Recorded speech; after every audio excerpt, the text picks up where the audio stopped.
live. That actually looks hilarious in the screen. When you Did my eyes like... Yeah, look at that. That's actually hilarious. It's... Hello. Welcome in, everybody. Thumb palette enthusiast, paint licker, sarcastic grandpa. What's up, nerds? Okran. Sup, nerds? About time. It's 4 not past. Oh, it is 4 past. Oh, no. We started at 3 past. We actually started. Took you a minute to type that. We started at 1 p.m. today. I don't know. 1 p.m. We've been going for an hour. I just had to take a potty hour. break. Right. Chris late again? No, I'm never late. Hey ho, nerd chat. Blood Walrus, Sugar Rush. Welcome in, everybody. What's happening, everybody? Hello, hello. What a big day. Hope everybody's having a great Wednesday. Is a big day because you have your little wooden toy train thing? I don't know what you're talking about. Yeah, It's always a big day. It's just always a good day around here. It's hump chat. day. Is today Wednesday? Today is a day of the week. Hump day. Today is a day of the week, chat. Hello, Wednesday. It is National Unicorn Day. Is it? Yeah. Yeah, if you look on Google, it says National Unicorn Day. And Jen was in her office this morning. We were all talking about it. And we were talking about how we should have Jen come on stream and paint. And Jen didn't hear a word of it. She was totally ignoring us. She is so mom mode when she's in her office. She just ignores all of the nonsense outside of her door. You have to breach the barrier into her office. And even then it's dicey as to whether or not she'll give you time. That's all right. Business. So she didn't hear a word of it. And then she comes walking out and everybody's laughing. And she's like, what's all the fun about? And we go, it's National Unicorn Day. She goes, that's a thing? And we just had this whole conversation. Yes. Hashtag let Jen paint. Hey, speaking of beautiful people, Lone Toaster, 3-month sub. Thanks so much. Thank you. Hey, Kyle Sparks, what's going on? We appreciate those subs. Hello. Hey, Rattlecan. We're going to do some true metallic metal on this guy. What? Today. What? You were who said that? You were doing some magnesium yesterday. Oh man, I was hoping you guys would forget. I could paint non-metallic gold again. Let's do true metallics. That's okay. There it is. Magnesium. Or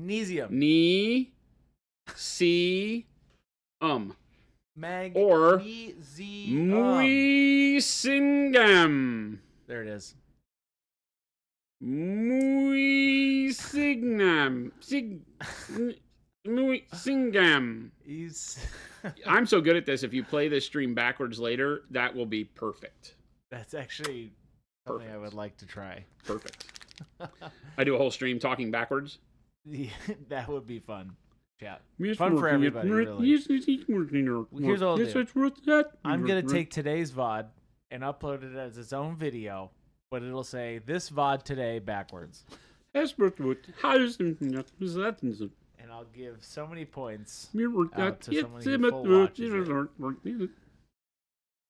The Arkham inmate, glad I switched y'all's paint. Love them so much. Awesome. We're glad to have you. Thank you. First time chat. Good to see everybody. Whether we've seen you before or you're brand new, we're still happy you're here. Hey, and we are happy you're here, and welcome. Chris is happy you're here because he believes that some of you actually listen to him. I think you guys have no comprehension of my voice ever, which is a good thing. What do you mean, no comprehension of his voice? I'm just the disembodied, voice in the background. Oh, remember, it's just my ventriloquism. That's right. It's just Jason over here. Yeah! That's Jason. It's always speaking. It's just true art all around. Hey, Ready Player Kit, 7 months sub. Thank you. I hear Chris, but do I listen? That's the real Well, that is the real question. Which actually, I would implore you to only turn that listening part of the ear on about 50% of the time. Oh, if that. Wow. 50, yeah, that's generous. He sounds like a curveball. Here's what's up. Sometimes you have to, sometimes you just have to get these trains back on the tracks, Yes, chat! We've done it again! Thank you. I had so much fun with this last night. You don't even know, chat. We only get it on special occasion, though, and I only use it in serious moments. I bet most of you work for companies where abusing your expense account in these manners would get you fired. No, this is my hard-earned dollar. But here at Monument Hobbies, these are for me. These are not for anybody else, and I can't expect Monument to be those about to paint. Fire! Yeah, we're one time I agree with Chris. Little Billy, wow, let it be known. Magos Prime says TMI. What did we TMI on?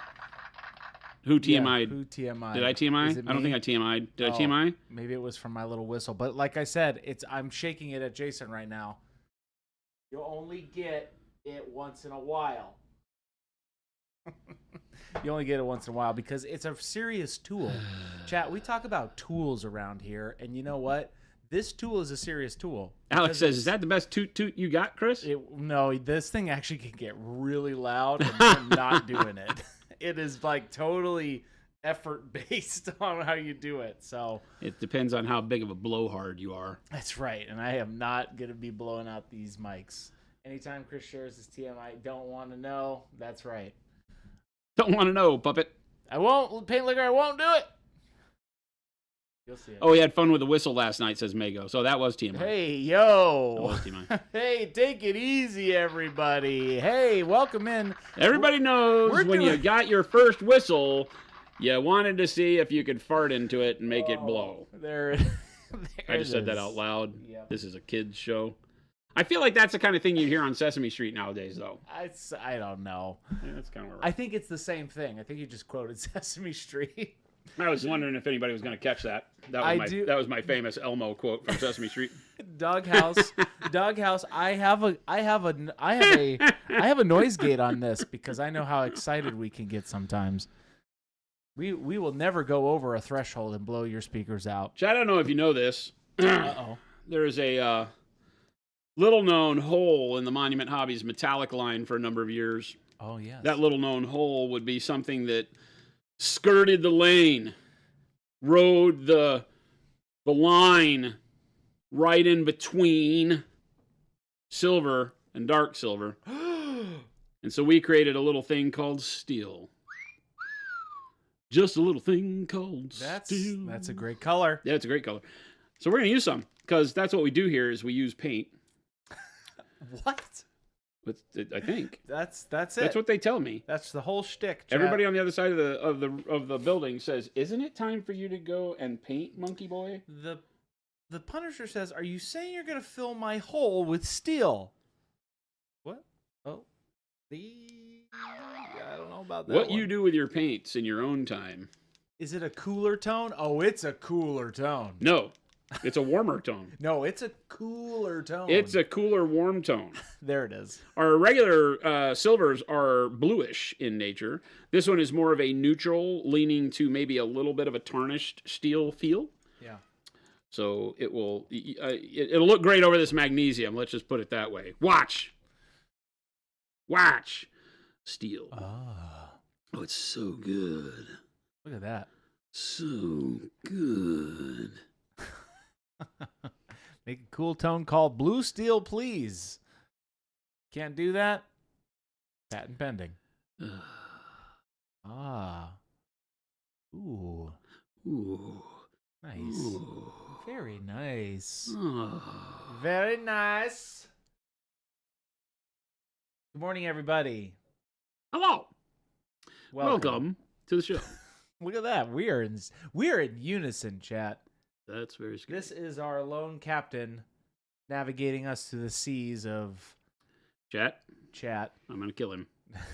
Don't kill me. That's a I lot have of sharp paperwork. objects on this side of the table. I'm going to zoom in a little bit. Look at that steel. I have sharp objects on this side. Do you? Yes. What do you have? A knife. Clippers. I'll fight to the death.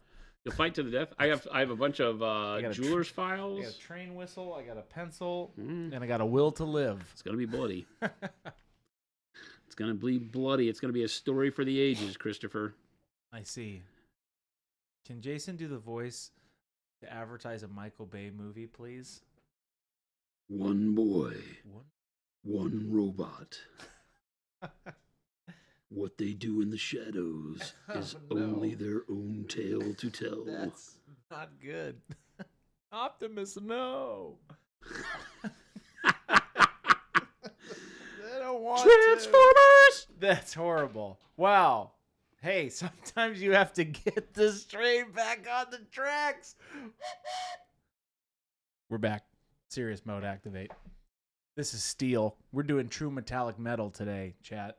Like I said in my title. That's really amazing. Like it's just cool. A little bit of steel over the magnesium is like, yeah, okay, I can see that. Now, did you just with the water in the brush? This is just water in the brush and steel. I'm not mixing the two. I want to just show you what it is. See, it's just steel right over magnesium. I'm not doing the blend. I'm just going right over it. I am using a little bit more water to keep the steel thin to show you that you can kind of glaze with metallics so that it'll allow a little bit more of the coloring from the magnesium to show through on that first time. And then just go back over it with a little bit more opacity from the steel, but it gives you just an amazing. I was just about to say, do you kind of treat your metallics when you say the concept of glazing? Do you treat your metallics in the same ratios? Regular paint. Regular paint. Regular paint. Sometimes you might find with certain metallics you have to have a little bit more water on your brush, only because they have so much more physical component to them from the mica flake. Yeah. So you might find that it's not giving you the translucence that you want.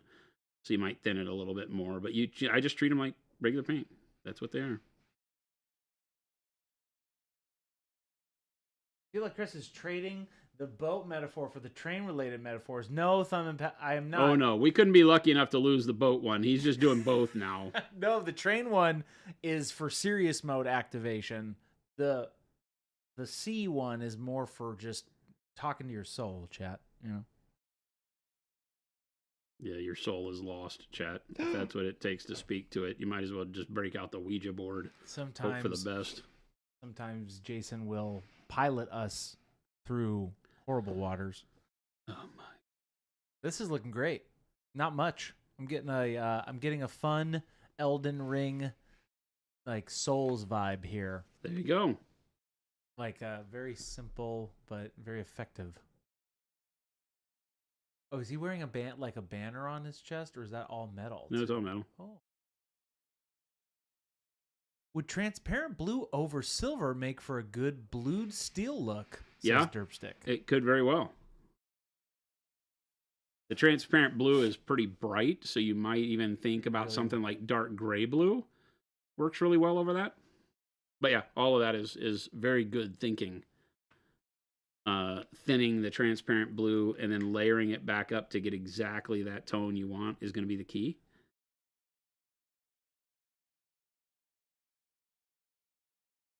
Yeah, in Jordan's transparent video, he does a workup going over metallics with metallic red.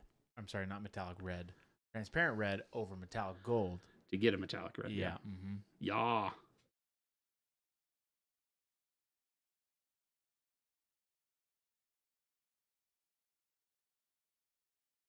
Wad, no more meetings, Wad. Can't have any more early morning meetings. Don't do it. Don't do it to yourself. You heard me. This is coming from Christopher. All he does is early morning meetings. I don't do that. What are you talking about? This is my only meeting today. Right here. I don't do any early morning meetings. I had a whole day meeting. You did. Our manager's meeting seemed to take... It did. It like went from 10 to 1. My meetings are in the evenings. See me wiggling my finger? Someone in Discord said magenta wash over green would look nice. Ooh, I'm trying to picture what color that would make. Do you think you could do a demo on that really quick on your thumb palette? I mean, I can. I'm trying to think of where that would be important to do. But yeah, we can try it. Green, like regular, just green? Yeah. Or greenish what green colors. Are you looking for?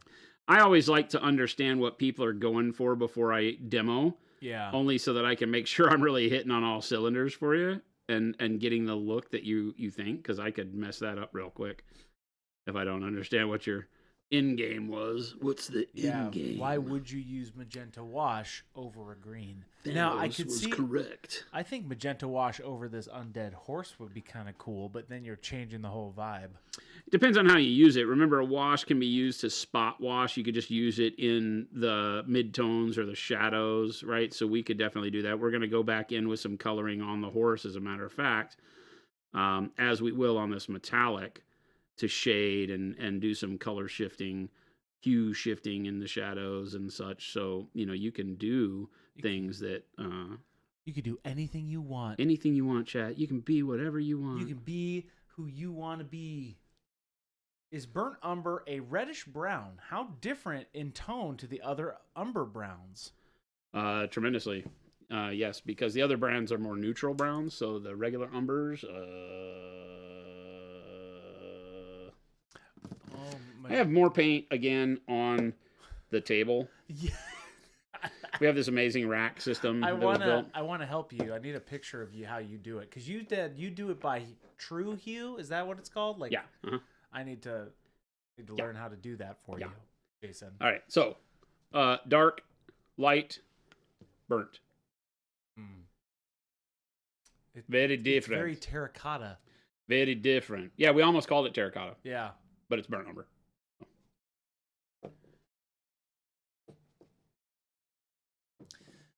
Ghost Hunter, wrong. People would put magenta wash over orc skin. Maybe that's what the example would be. I was talking about that as using it on orc skin, so we could do something like that. Goobertown, Brent, welcome in. Them some good colors. They are all really good stuff. The steel right now is what Jason's glazing over the magnesium. Yeah, we're just glazing steel over the magnesium, build up a little bit of color as we go. Glazing with metallics gives you a really cool effect, like it does with any color. A lot of people just avoid it, like I said, because they think metallics are some sort of weird wizardry that you can't treat like real paint. So I'm always really trying to push people to say, no, it's just paint.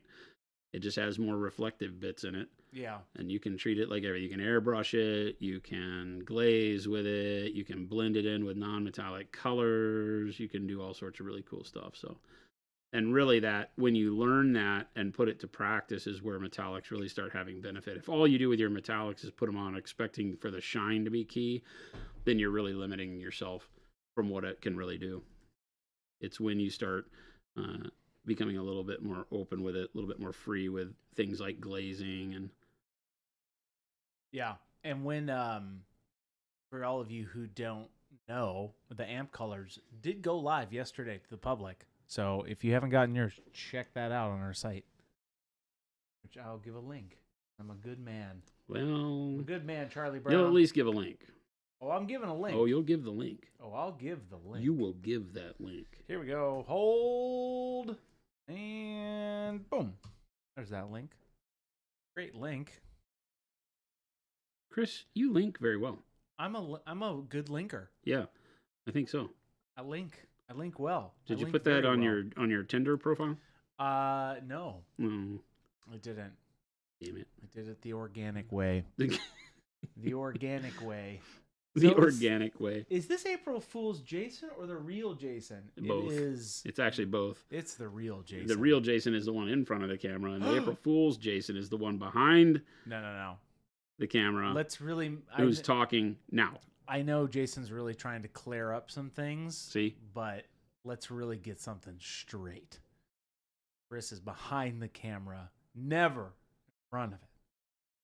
We all on the same page? Except when he's... I don't know what he's talking about, Jeff. Yeah. I feel attacked. Yeah, here we go. Optimus, when he's slanderously libeling and libelously slandering me on April 1st with, like, Home Depot brushes. What do you... and absolutely destroyed a $700 Smaug model. I didn't destroy it. I didn't do it. I have good intentions with that model, chat. The wonderful customer who purchased that model was on the stream that day. Yes, I know. Watching this catastrophe. I don't know why. I did not kill anything. My intention is to reprime that model. I did it for the love of the bit. Steel over magnesium is just too good. It's pretty good. It's just instantly really good. Derpstick saying, burnt umber looks like a good base, or maybe mid-tone for darker skin, or South Central American skin tones. Yeah. Yeah, actually, Dallas from the AMG studio, that's one of the big things he uses it for, is for a skin tone. You're starting to get it, chat. It doesn't have to be called flesh paint to paint amazing flesh. You just have to start looking and observing what colors lead you to see, lead the brain and the eye to have a handshake on the reality of what it is you're trying to show them. Nicholas says, I picked up magnesium at Adepticon and love the color. I just don't know what to do with it. It looks bright and dark at the same time. You're seeing. You use it as the underlayment for almost all your metals, whether they are white 100%. Metals or yellow metals. Magnesium was built as a color that would do any of that. 100%. Right? So being able to take and put under gold like we did in a recent short. I just linked that to you, Nick. Right? That's great. But then also being able to take and do what I'm doing now, use it underneath steel, it has a totally different effect. On the gold, it just allows it to be a dark shadow color that kind of blends seamlessly into the yellow metal. On silver, it's going to give it a very tarnished feel, which is great.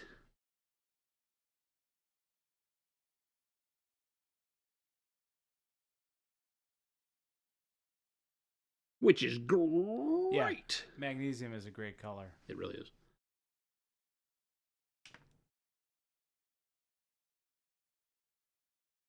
Yeah, so it kind of takes a little bit of the thought process out of, okay, what do I shade this metallic with, right? Because a lot of, well, and again, a lot of people will paint with metallics and then just put a wash over it and call it a day. But I'm telling you, use them like the rest of your paints. Layer them up, pick a shadow color in a metallic or a non-metallic, depending on what your confidence level is, and then stretch another metallic color over the top of that for your midtone, and then just keep building. Yeah, magnesium. Oh, Ghost Hunter says I use magnesium as a base color for Caradron Overlords. Yeah, absolutely. It's a cool color. You could do so much with it. Bearpaw Miniatures, I have a flesh question. I'm painting Tezagars and tried the tutorials on the website, but the skin has lots of breaks, making it tough to glaze. Any advice? Which tutorial are you trying to follow? Yeah, were you Tazagors? Sangors, not Tazagors. Mr. AOS guy over here doesn't know what he's talking about. Jeez. Sangors, they're Zinchian birdmen. You painted some of those? I don't know that I painted 8 Sangors now that I think about it. Are you talking about that's where I'm getting confused. Are you talking about our tutorials? No, he's just trying to paint some flesh, but I would like to know more about what flesh tone you're going for. How are you attempting to paint them? Are you underpainting them first? Right? Yeah. And then trying to build up, and you're having a problem glazing because the facial details are too small. Frost Giant and Blue Alien. Okay. Use the blue methodology. The Frost Giant we painted very flesh-like and then glazed blue over the top, right? Yeah. I think there's also a methodology that I can actually. Yeah, there is. It's written down. I have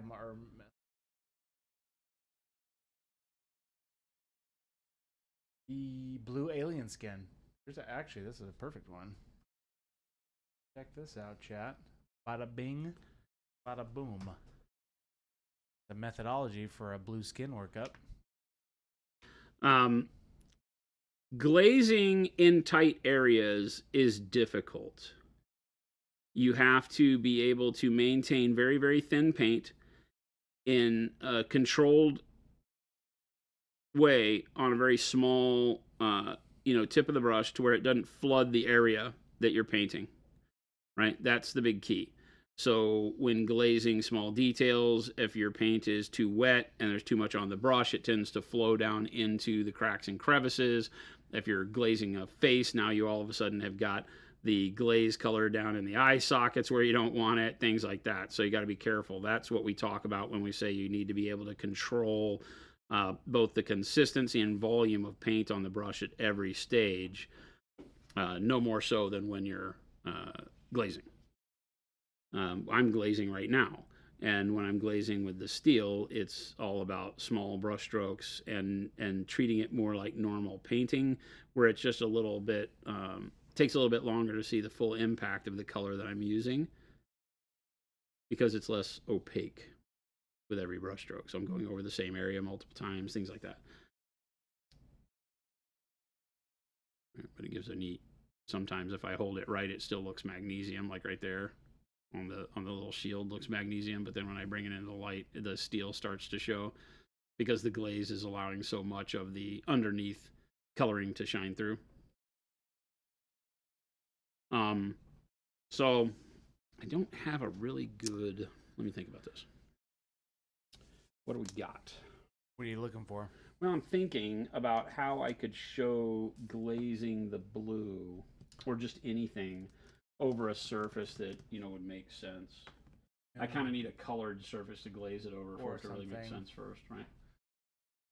I've got some. Amethyst Art of War, thank you so much for that raid. 9 people. Hello. We appreciate it. Hello. Hop on in, Raiders. Welcome in. Hello. Let me think. Where are they?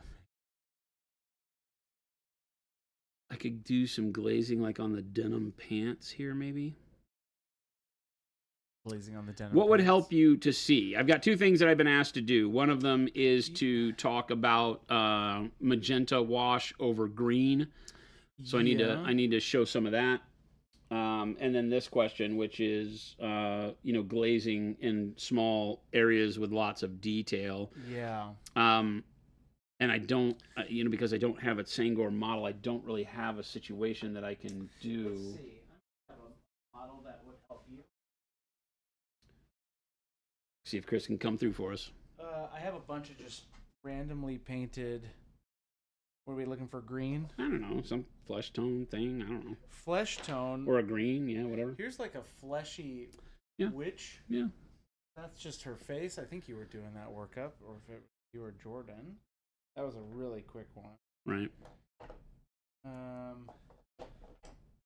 Well, this works because I'll do the area of the eye here. So I'll do some dark gray blue over the top of this so that we can use it as a way to show if I were turning this flesh blue. Yeah. Right. And then we'll do some of the green.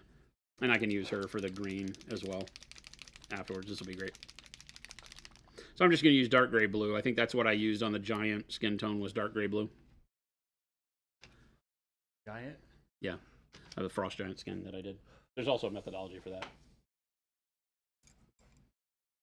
So I'm going to get a smaller brush, right? So I'm going to use a number 2, which is what I've been using to paint just about everything on this other one. And as normal, right, I get as much water as it will hold, right? It's got a big droplet of water in there. It's hard to tell, but you can see it's just got a ton of water on there. Yeah. Then I'm going to come over to my palette and pull a tail of dark gray blue out and let that water dilute it so that I get a paint suitable for filtering. So now I have a brush load full of dark gray blue, very, very thin. I would never go straight to the model to paint with this. It's too much colorant, right? So if I touch the model with this, I'm going to get big droplets of paint that as I move, can you pop in real close? Yeah. Notice how as I move, look at all that pigment in that big drop. There's no way I can do small details with this much wetness on the brush. It's still, you know, low opacity and everything, but look, it's just got all this pigment, you know, that it's moving. It acts more like a wash because it's too wet. So it piles up in the low spots. It's very hard to move around and keep consistent, even though it's going to give you, I mean, look at that. Look at how every time I touch it, it looks like watercolor, right? Yeah. So how do you avoid that? You take the brush and you get rid of most of the paint, right?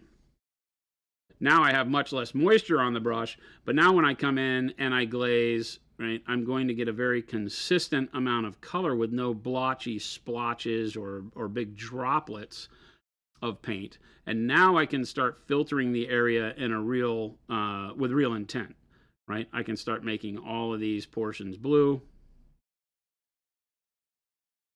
And it just starts having that slight effect, stroke by stroke, over the area. And so this will allow you to do any size detail, right? Now you're not worried necessarily about there being, you know, lots of intricate detail or anything like that, because your brush doesn't have enough paint to overload the details. It just goes where you want it. So there's very consistent blue nature to the outside of her eye now. Now I go back, grab some more color, Again, way too much paint on the brush. So again, take most of it off. Seems counterintuitive. Yeah. Then when I go back over, now it's layer 2, and now with layer 2, I start really moving this towards blue. But notice again how I'm not overloading any of the areas with too much pigment. Mm-hmm. Every brush stroke just gives me a nice, even application of the color I'm glazing with. Right? And this is the key to all of your glazing becoming better and better and better, is taking most of the paint off the brush before you go to the model so that you don't overload it, unless you're looking for this. You're looking to get a ton of color all at once that'll build up and give you kind of more of a wash effect. So lots more wetness, harder to control, will dig into all of the valleys and give you more pigment there, or do like I'm doing, take most of the pigment off on your thumb palette, and then you come in here and you can control it. It's more like just regular painting, just that you can see through the paint you're putting on. Right? So with layer 3, maybe I get something like this, right? And now my skin is feeling, you know, more blue and frosted. And you don't have to do ultra thin like that. I can take a paint that is more pigment in it, right? So it's going to be darker blue. I still want to go ahead and wick most of the pigment off. See how this is going to be more opaque? It still is very thin. It'll still let some of the flesh tone show through, but it'll have a much more dramatic effect. Look at that, right? So now it's still allowing the flesh tone to show through, so I don't have to glaze 15 layers if I'm trying to get frost giant skin, or like your Sangors, right? You don't have to go 15 layers where each layer is not making a big dent. I can do it with more pigment, lower translucence, more opacity that is, right? And I can put that on there, but I still have to remove most of the pigment off of the brush so that every brush stroke is giving me just the paint I want and not big droplets of paint diving into crevices. And you'll see real quick how that gives us that frost giant skin in like one pass. Some of the earlier passes help that too, but that flesh tone's still showing through, so I still get my highlights where I want them. And all of a sudden now I got blue skin. So I could paint it like a Caucasian skin tone, then glaze 1 or 2 max layers of dark gray blue, and I get a really good blue skin that looks alive because it still has enough pinkishness to feel like it's got some life to it. Does that help? Yeah, I think it's a great example. I think that's exactly... Bear Paw says, so drier brush, more layers, and the patience of a saint. You don't have to. That's what this last bit is showing. I was showing you earlier how to maintain the paint, but if you want more color, it can still be fast. Mm-hmm. I tend to glaze like this, where 1 or 2 layers is max what I try to do, because otherwise it takes too long. It's really boring. Yeah. Right? So let's do the nose, right, where I don't have any previous blue coloring on there. Bear Paws, yes, thank you so much. Right, so I'll do the nose where there's no blue already on it. Again, I'm just making it sure that it's a drier brush before I go, and watch the impact the blue has immediately, right? Just to let you know that it wasn't because I had other blue on that area. I just don't thin the paint as much before putting it on my brush. Less water on my brush is really what this is. Yeah. There's still enough that I'm thinning the paint for opacity. Remember, with Pro Acryl, the nice thing is you don't have to thin our paint to use it. You have to thin our paint to be able to see through it. It's usable right out of the bottle. But if you want to glaze with it, you just need to thin it a little bit so that you can do that. Right? And so now you have in one layer blue skin. Yep. Make sense? Yep. So hopefully that helps. But this is the way to control it, is by what seems very wasteful, but anytime your paint becomes less viscous, more watery, because you've diluted it either with water or medium or whatever, it's going to become more runny. And so loading your paintbrush up, your paintbrush is going to soak up a lot more paint than it would if the paint wasn't diluted. So if you dip the tip of your brush in paint that's right out of the bottle, you won't get as much paint on your brush as if you dip the brush into the same blob of paint once you've diluted it, because that capillary action of the brush pulls way more paint when it's less viscous up into it. So now you have to deal with all of that fluid. You have more fluid on the brush, the thinner the paint is. You don't want to place all that fluid on the model, or it overloads the surface and goes into the crevices and such. So you need to wipe it off on something. And a paper towel for me is a little too absorbent, and I can't tell as quickly how much paint I have in it. Whereas on my thumb palette, the reason I use it, and we have a video that discusses this, is that with every stroke I can see how the paint's acting and how much paint I'm getting off of the paint, And if I need just a very detailed glaze, then I'll take the paint off until I'm just getting really thin lines. Then I can go in and glaze really thin line areas, very detail oriented. So yeah. Bearpaw says, thank you so much for answering. No, that's a great example. Yeah, no problem. That's what we do. That link I just posted was that thumb palette video. It also goes over the same technique, essentially. The thumb palette enthusiast says, please don't paint me. I mean... Hey, well, it's in the name. I mean, you did this, not me. You did this. You did this. Not me.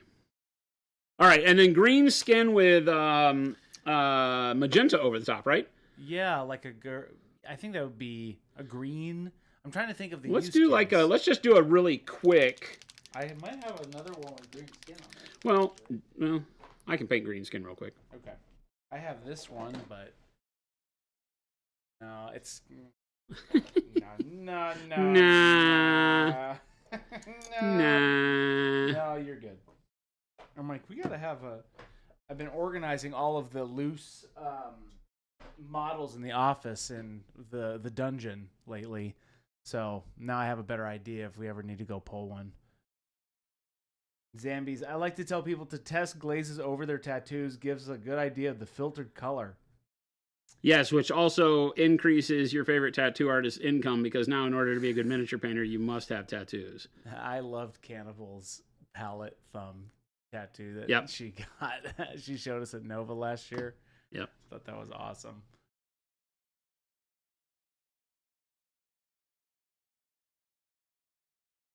What are you using, yellow green, or is that dark yellow green? Yes.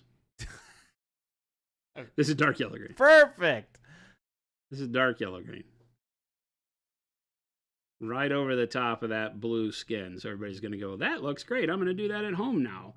Dark gray blue with dark yellow green over the top. Gives me a really neat coloring. The mo you know. Mo you know.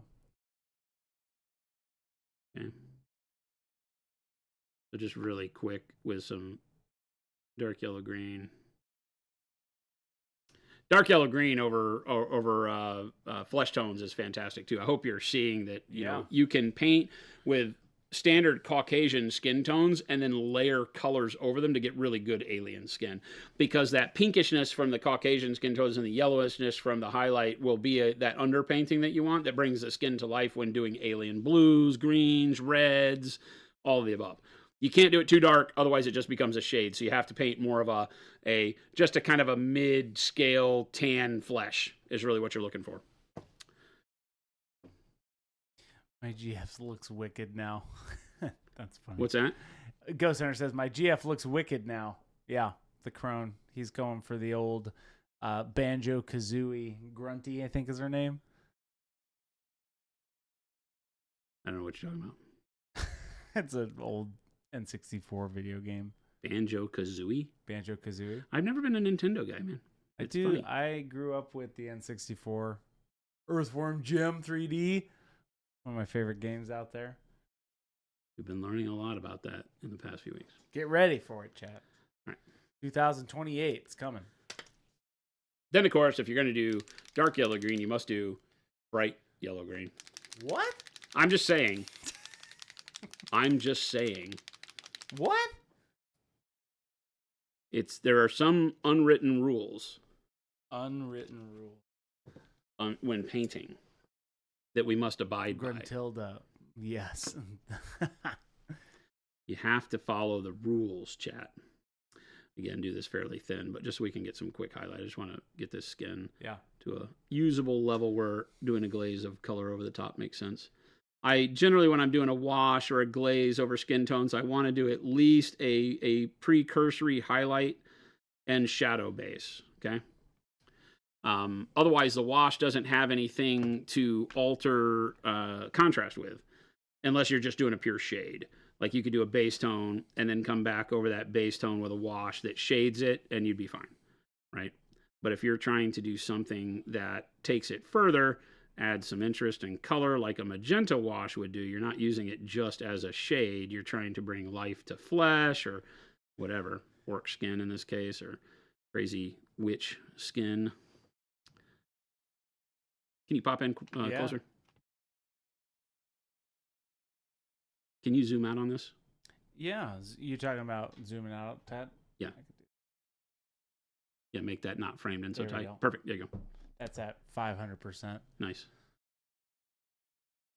Hey, Jason, I'm here for you. Yeah, I know you are.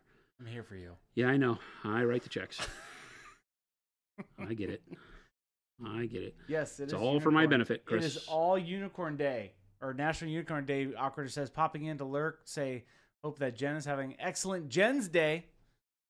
Yep. She took off. She may still be here, but her plan is to go home a little early. She's working from home tomorrow, taking some Jen time. Nice. Well deserved. What do y'all recommend for a mid-tone for dark blue and blue? Seems like dark gray, but I'm not sure. A mid-tone for dark blue and blue? Yeah. So you want blue to be the highlight? Is that what I'm hearing? I think so. Dark blue and blue, yes.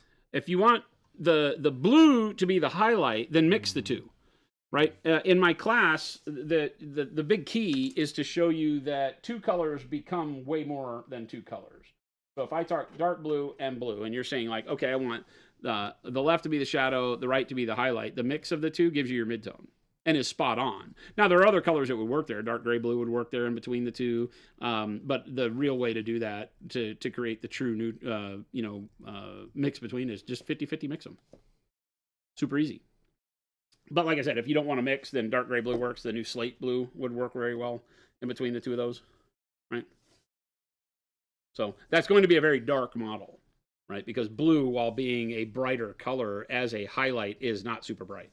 So normally I would say that you're looking more like something like this, right? Where it's dark blue, blue, and white blue.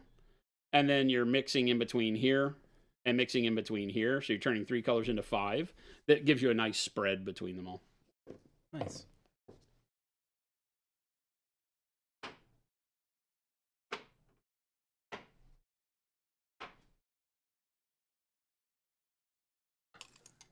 Flapjack, I hope you have a better day. What happened?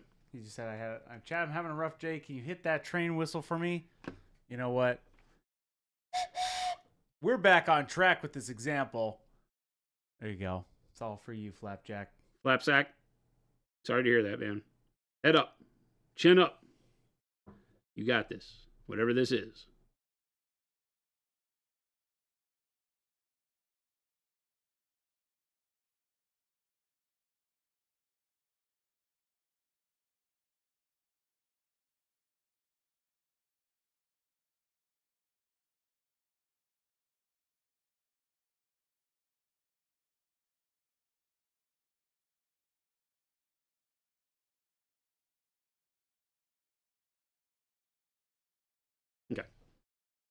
Okay. So we got some green skin. Nice. 2 colors, green skin, magenta wash. Magenta wash. Ta-da. Ta-da. Chris needs an Amtrak vacation, like to the Bay Area or something. What do we do? Stick him on a train? Where can you get a train to that's not too abusive from here, like Salt Lake City? Actually, I took a train from downtown Los Angeles to Maricopa County. Yeah. There's that one. Yeah. Still runs. You could do. I used to go from. You can take the Amtrak from downtown to San Diego. That's what I always used to do. Yeah. Just because when going to visit my brother, ended up being longer in traffic coming home on a Sunday than taking the train. Okay. Yeah. Because it was about 3 hours. All right, magenta wash. Bloop. Remember, wash, just paint. It's just paint, Chet. It's just paint. Gotta make sure we're at least a little bit dry, because if you overload a lot of moisture onto a wet surface, it will move the paint. So you want to not, you want to make sure this isn't like tacky. Right. I got like a little spot of green that makes it look like she's looking upward, like her. Oh, she like has her pupil, like she has a like a glazed over green pupil there. That's actually kind of cool. Interesting. I like this workup. Interesting little thing going on. All right, so I'll just take a brush load full of water. Again, think of it like I'm going to glaze with my wash. So even a wash has lower transparency right out of the gates. I'm going to take this and dilute it even further so I get something like this. Ooh, right? And that's going to give us the look of that blood under the skin type feel, okay? And you can load it up however you want. I'm going to just kind of slap it on there so it kind of goes into the crevices and such.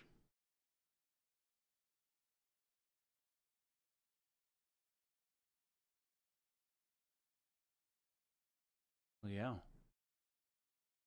Look at that. Maybe get the pinch of the forehead there a little bit. Magic. Into the nose. Maybe she drinks a lot of alcohol. Oh, I like how it's, yeah. Yeah. Oh, yeah. That's good, chat. All right.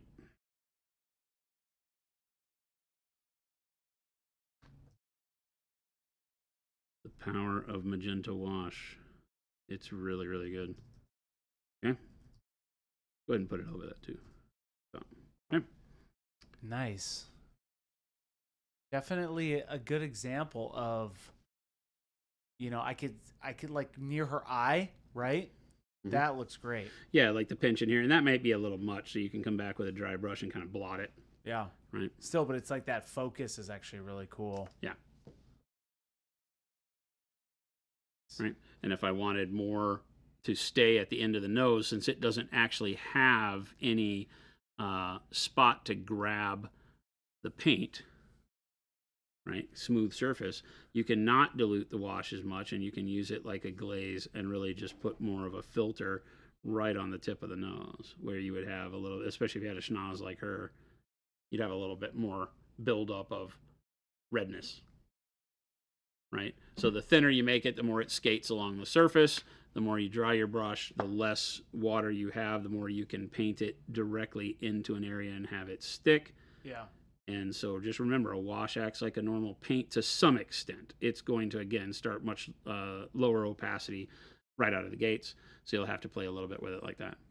And then the key there is that once you've done something like this, and the wash is going to take a lot longer to dry, so I'm just going to do this. This is going to look a little silly. But what you would do then is you would come back with your highlight color, in this case, the bright yellow-green, okay? You come back with your highlight color, and then you would kind of pick those areas on the highest surfaces back with your highlight, right? Yeah. So that you push that wash down into the crevices better. But you would thin this a little bit. You don't want this to be totally opaque, so it looks like, you know, some crazy tiger striping or something. You just want it to be able to then like get the eyelid, some of these folds, cheek. It's going to blend and mess up the color a little bit, but you can get what I'm doing, right? And you just come back in and recut your highlights where you want them. And now you've got your skin tone back to being the color you wanted, but now you also have that magenta underneath, right? And look how more alive that looks very quickly. Because what the magenta does is give it that pinch of blood under the skin that we're always looking for in order to make things look more realistic.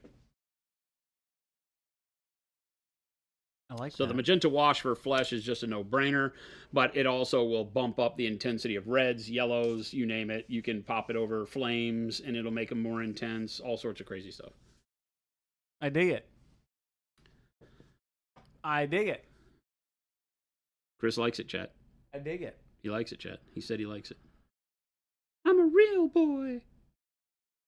The magenta interacting with the yellow and the green is so cool that it turned dark red. Oh, yeah. Yeah, the magenta being a true magenta pigment. Remember that magenta in the rawest sense in CMYK, magenta is the base mixer for all of those reds that you'll create. Magenta and yellow gives you your root red, that fire engine red that you're thinking about. I'm going to use brown gray wash. Brown gray wash. Brown gray. Brown gray. Brown gray wash. Brown gray wash. That's what we're using, Christopher. Brown gray wash. Brown gray wash. Emperor's Children line coming out soon. Would you do a leopard print demo in the future? Maybe. Maybe for you, Avian. But you have a leopard print, don't you? Just did a snow leopard, Avian. Do you even? It's right there. Do you even hang out here, Avian? No. Do you even? No. I broke the wing and arm off so I could paint that leopard skin for you, Avian. For you. For you. Chat. Welcome to a Wednesday. He just gave Did I cover everything? Did I get? I got think green so. skin with magenta, and I did blue skin. Is that it? Is that what people have been asking for? That was it. I'm gonna go up a couple more questions, but I think we covered the magenta over the green skin is good. Definitely a cool orc workup at some point too. Would be kind of cool. Little Billy says, can you recommend a base color if using dark turquoise and turquoise as the midtone and highlight representatively? Okay, wait. Sorry, you need me to repeat that? Can you recommend a base color if I'm using dark turquoise and turquoise as the midtone and highlight, respectively? Hang on. I'm wondering why I can't get paint out of this, and it's because what's the matter? The dang color has two... It's got two seals in it. Oh. This is a very rare... This is a very bottle rare. Of paint. One of them's upside down, so it didn't... Ah, the rare bottle. Avian, do not be sorry. You don't need to be sorry. We're here for you. Second one. Avian, you need to be sorry.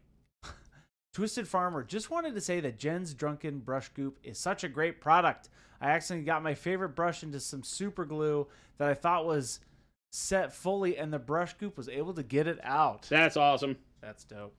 Yeah, we've got Goop 2.0 in the process right now. Goop 2.0. I think everybody's going to be really stoked. We've been making Goop for so long, and we've always wanted to tweak it a little bit. That's a big deal. And some of those tweaks are coming to light now. It's That's huge. A big deal. Goop 2.0, people. That's a huge deal, chat. Works better, feels better. When you thought it couldn't get any better, we made it better.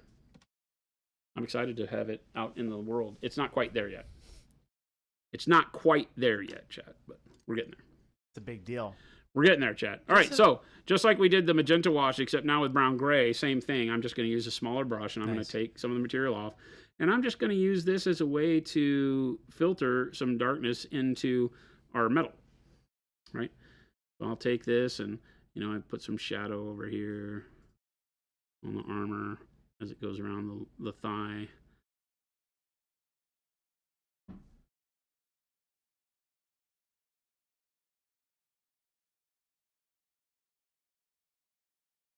I'm not slopping it on the entire area. Now we're treating it more like a normal paint because I don't want it all on the armor, but I do want to catch the lower shadowed part of the trunk of the arm and the hand. Maybe underneath the elbow pad. Our washes paint great, and I am not diluting it much here, just so you know.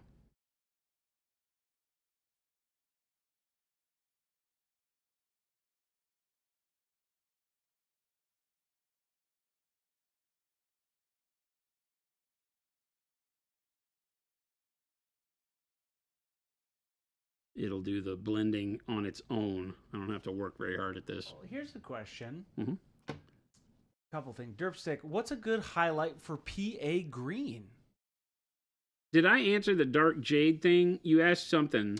I did. Let me go back. Let's not to miss that that before we move on. So it's the dark turquoise question from Little Billy. 1 second. Here we go. Can you recommend a base color if I'm using dark turquoise and turquoise as the mid-tone and highlight respectively? Base color if I'm using dark turquoise and turquoise as the mid-tone and highlight.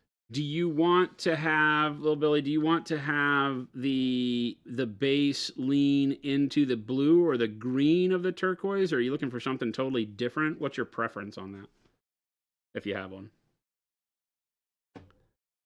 Because something like Dark Sea Ben works great. Dark Jade works great. Dark Blue works great. Right? Those are all ones that I would hold in high regard for that.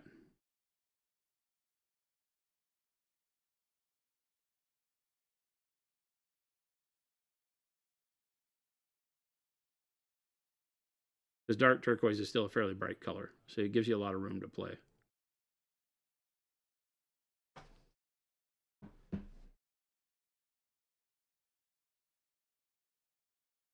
And then let's... Yeah, and then the next one was... It was a good highlight. What's a good highlight for PA green? PA green? Yeah, green. Just regular green. depends again, right? These are things like, what are you painting? You notice I always answer your questions with a question first, because for green, going into mixing it to faded green works really well. Yeah. Right, the bright pale green works really well for that. The bright green from Louise's set works great. Bright green, yep. Over green. Yeah, I don't know where that color. Oh, it's out here. Right. So bright green over green gives you a nice stair step highlight that you can do. Green, bright faded green works super great. Right, or bright pale green works super great. You can definitely go into bright yellow green, but of course you're really leaning into the yellow side of that, so that's up to you.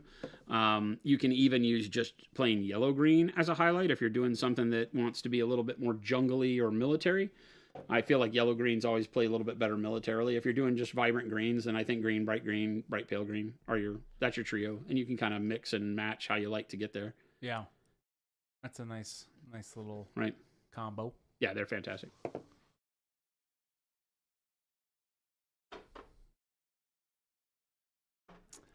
Oh, here's this question about the signature sets.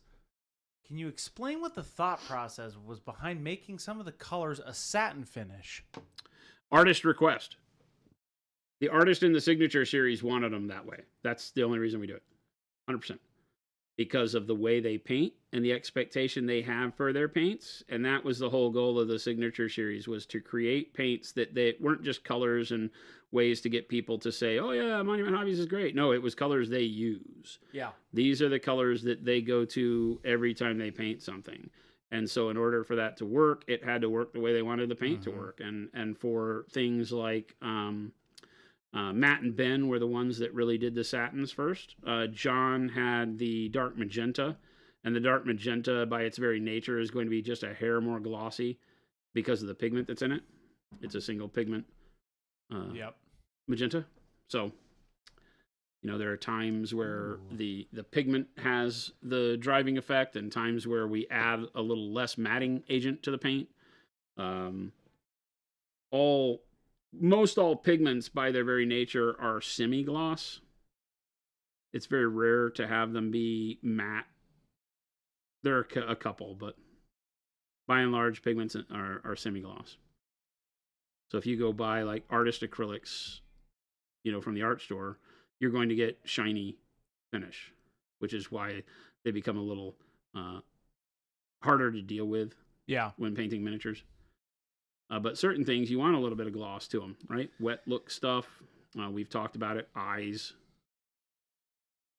right? If you're doing non-metallic metal, having some shine along the edge works really well. You can see how this brown gray is darkening up the steel. Yeah. You can see it mostly right around the skirt area here where I painted it in. To give it some shadow. Right on the side of this shield. To give me a very dark side on this side, very bright shine on this side. I just like using a dark wash to knock down a little bit of the reflective nature of the metallic so that I can put the shadows where I know I want them. Yeah. Metallic paints, you'll hear me say it a lot, they tend to be a little uncontrollable because wherever the light goes is where the shine goes. And so you're beholden to the image you're trying to create on the model is dependent upon the light in the room that you're looking at the model in, and I don't like that. I like it to have a little bit of control, a little bit of me telling it where the shadows need to be, and so that's what this is. Here's a question. Jason, do you have any tips for painting hard to reach areas of the model? Steady hands. You ever played that game Operation? Operation. Don't make the nose glow red. Don't make the buzzer go off. Yes, that's kind of it, right? Is that it's, like we've done here, we'll paint the armor first, means I got to get the skin that's up inside the armor plating, underarm, and things like that. So sometimes a small brush, but it's, it's steady hand and patience. That's the hardest thing. Or you can just attack it and say, I'm going to repaint the area around it. Like if you find an area that you forgot. Yeah. A lot of times I'm like, oh, well, I'll just repaint the thing around it because it's less of a hassle than, trying to get in there and stick my tongue out and stand on one foot so that I balance myself just properly to not have, paint get on the area that I don't want it to touch. But really, it's steady hand and practice.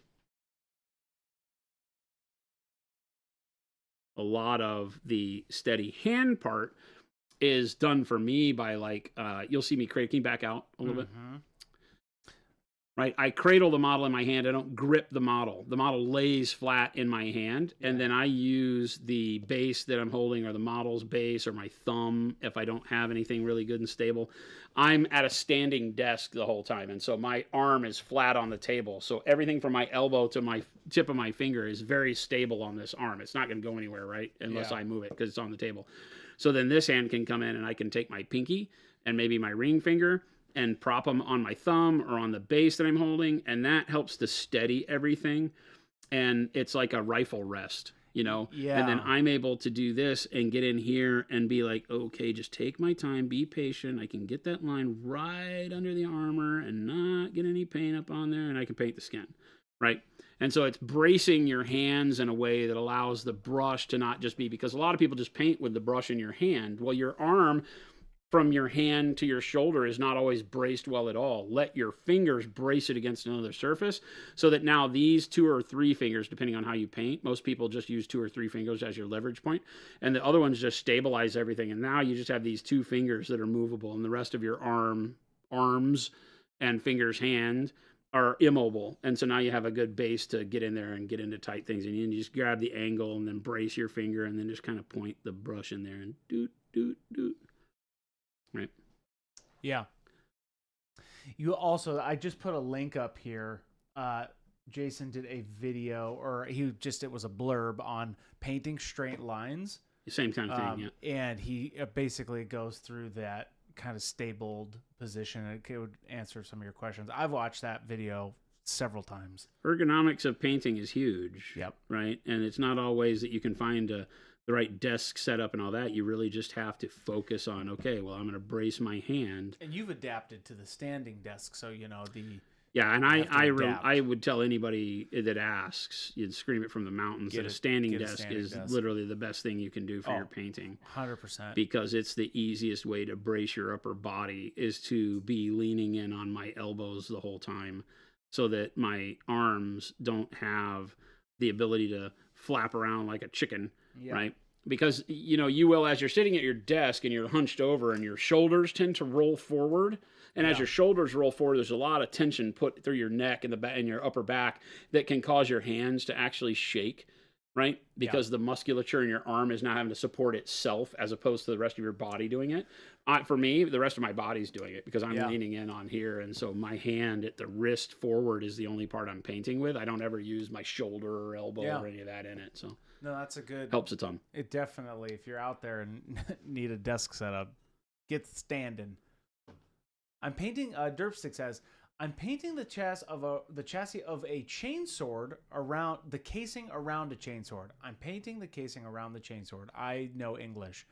Yesterday, I painted 4 chainsword cases in different colors. I was stumped by the highlight of the green one. I'll try the BYG on it. Yeah. Nice. Yeah, bright. Bright yellow green. You think? Okay, cool. That could be cool. Yeah.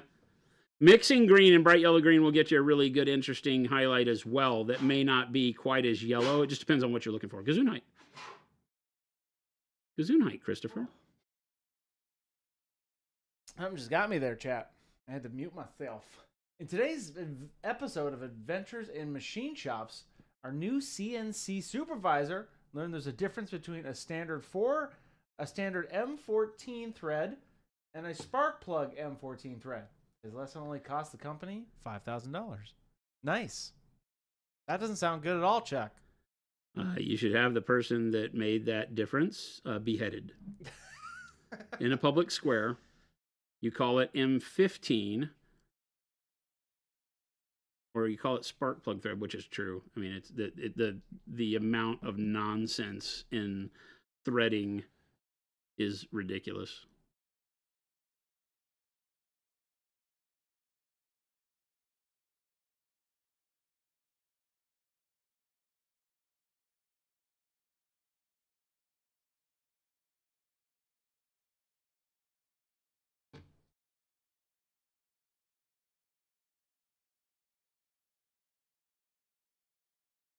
Here's a question from Alexander. Can you ever get wrong with highlighting with pastels? Pastel seems like a catch-all for highlights. By pastel, you're meaning a desaturated version of the color you painted with, correct? Because pastel as a term is a product, right? Is like a, like a chalk pastel or something like that, which we associate because of the chalk added into the color becomes very desaturated. But the pastel is kind of a weird term. Yeah, pretty much. Okay. Yeah. So when you take something like red and add white to it, you get a very pastel pink. And you can highlight with that. Understand that desaturating it sometimes won't make it the color you want.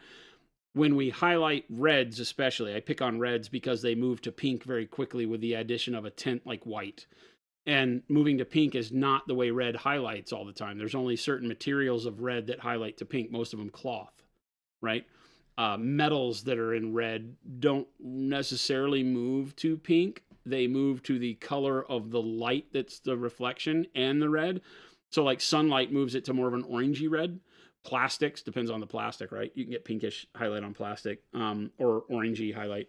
I like to use flesh tones like tan flesh, warm flesh, things that have a little bit of yellow and pink already in them. And so flesh tones are perfect because they have both. Generally, Caucasian flesh tones have got like yellows and pinks and browns and things like that in them.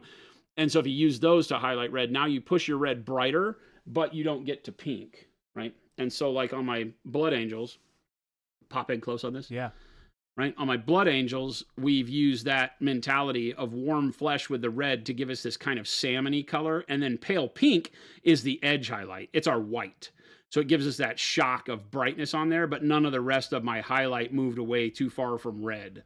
So it makes it keep the model red, because the highlight is the point of highest contrast on your model most of the time. And your eye, you have to be careful. You move yellow, you move red to pink, the model may become pink in the viewer's eye, and the shadows become red. And so you just have to be careful with using that pastel mentality. I don't like to add white as a highlight color to anything other than when I'm painting white, generally. You might find me do it on non-metallics occasionally so I can poke that brightest highlight to a pure white reflection. But in most cases, I'm trying to find something that is complementary such to the base color. So if I were highlighting blue, right? We talked about this earlier. If I had blue and I wanted to highlight blue, I would use white blue, not white.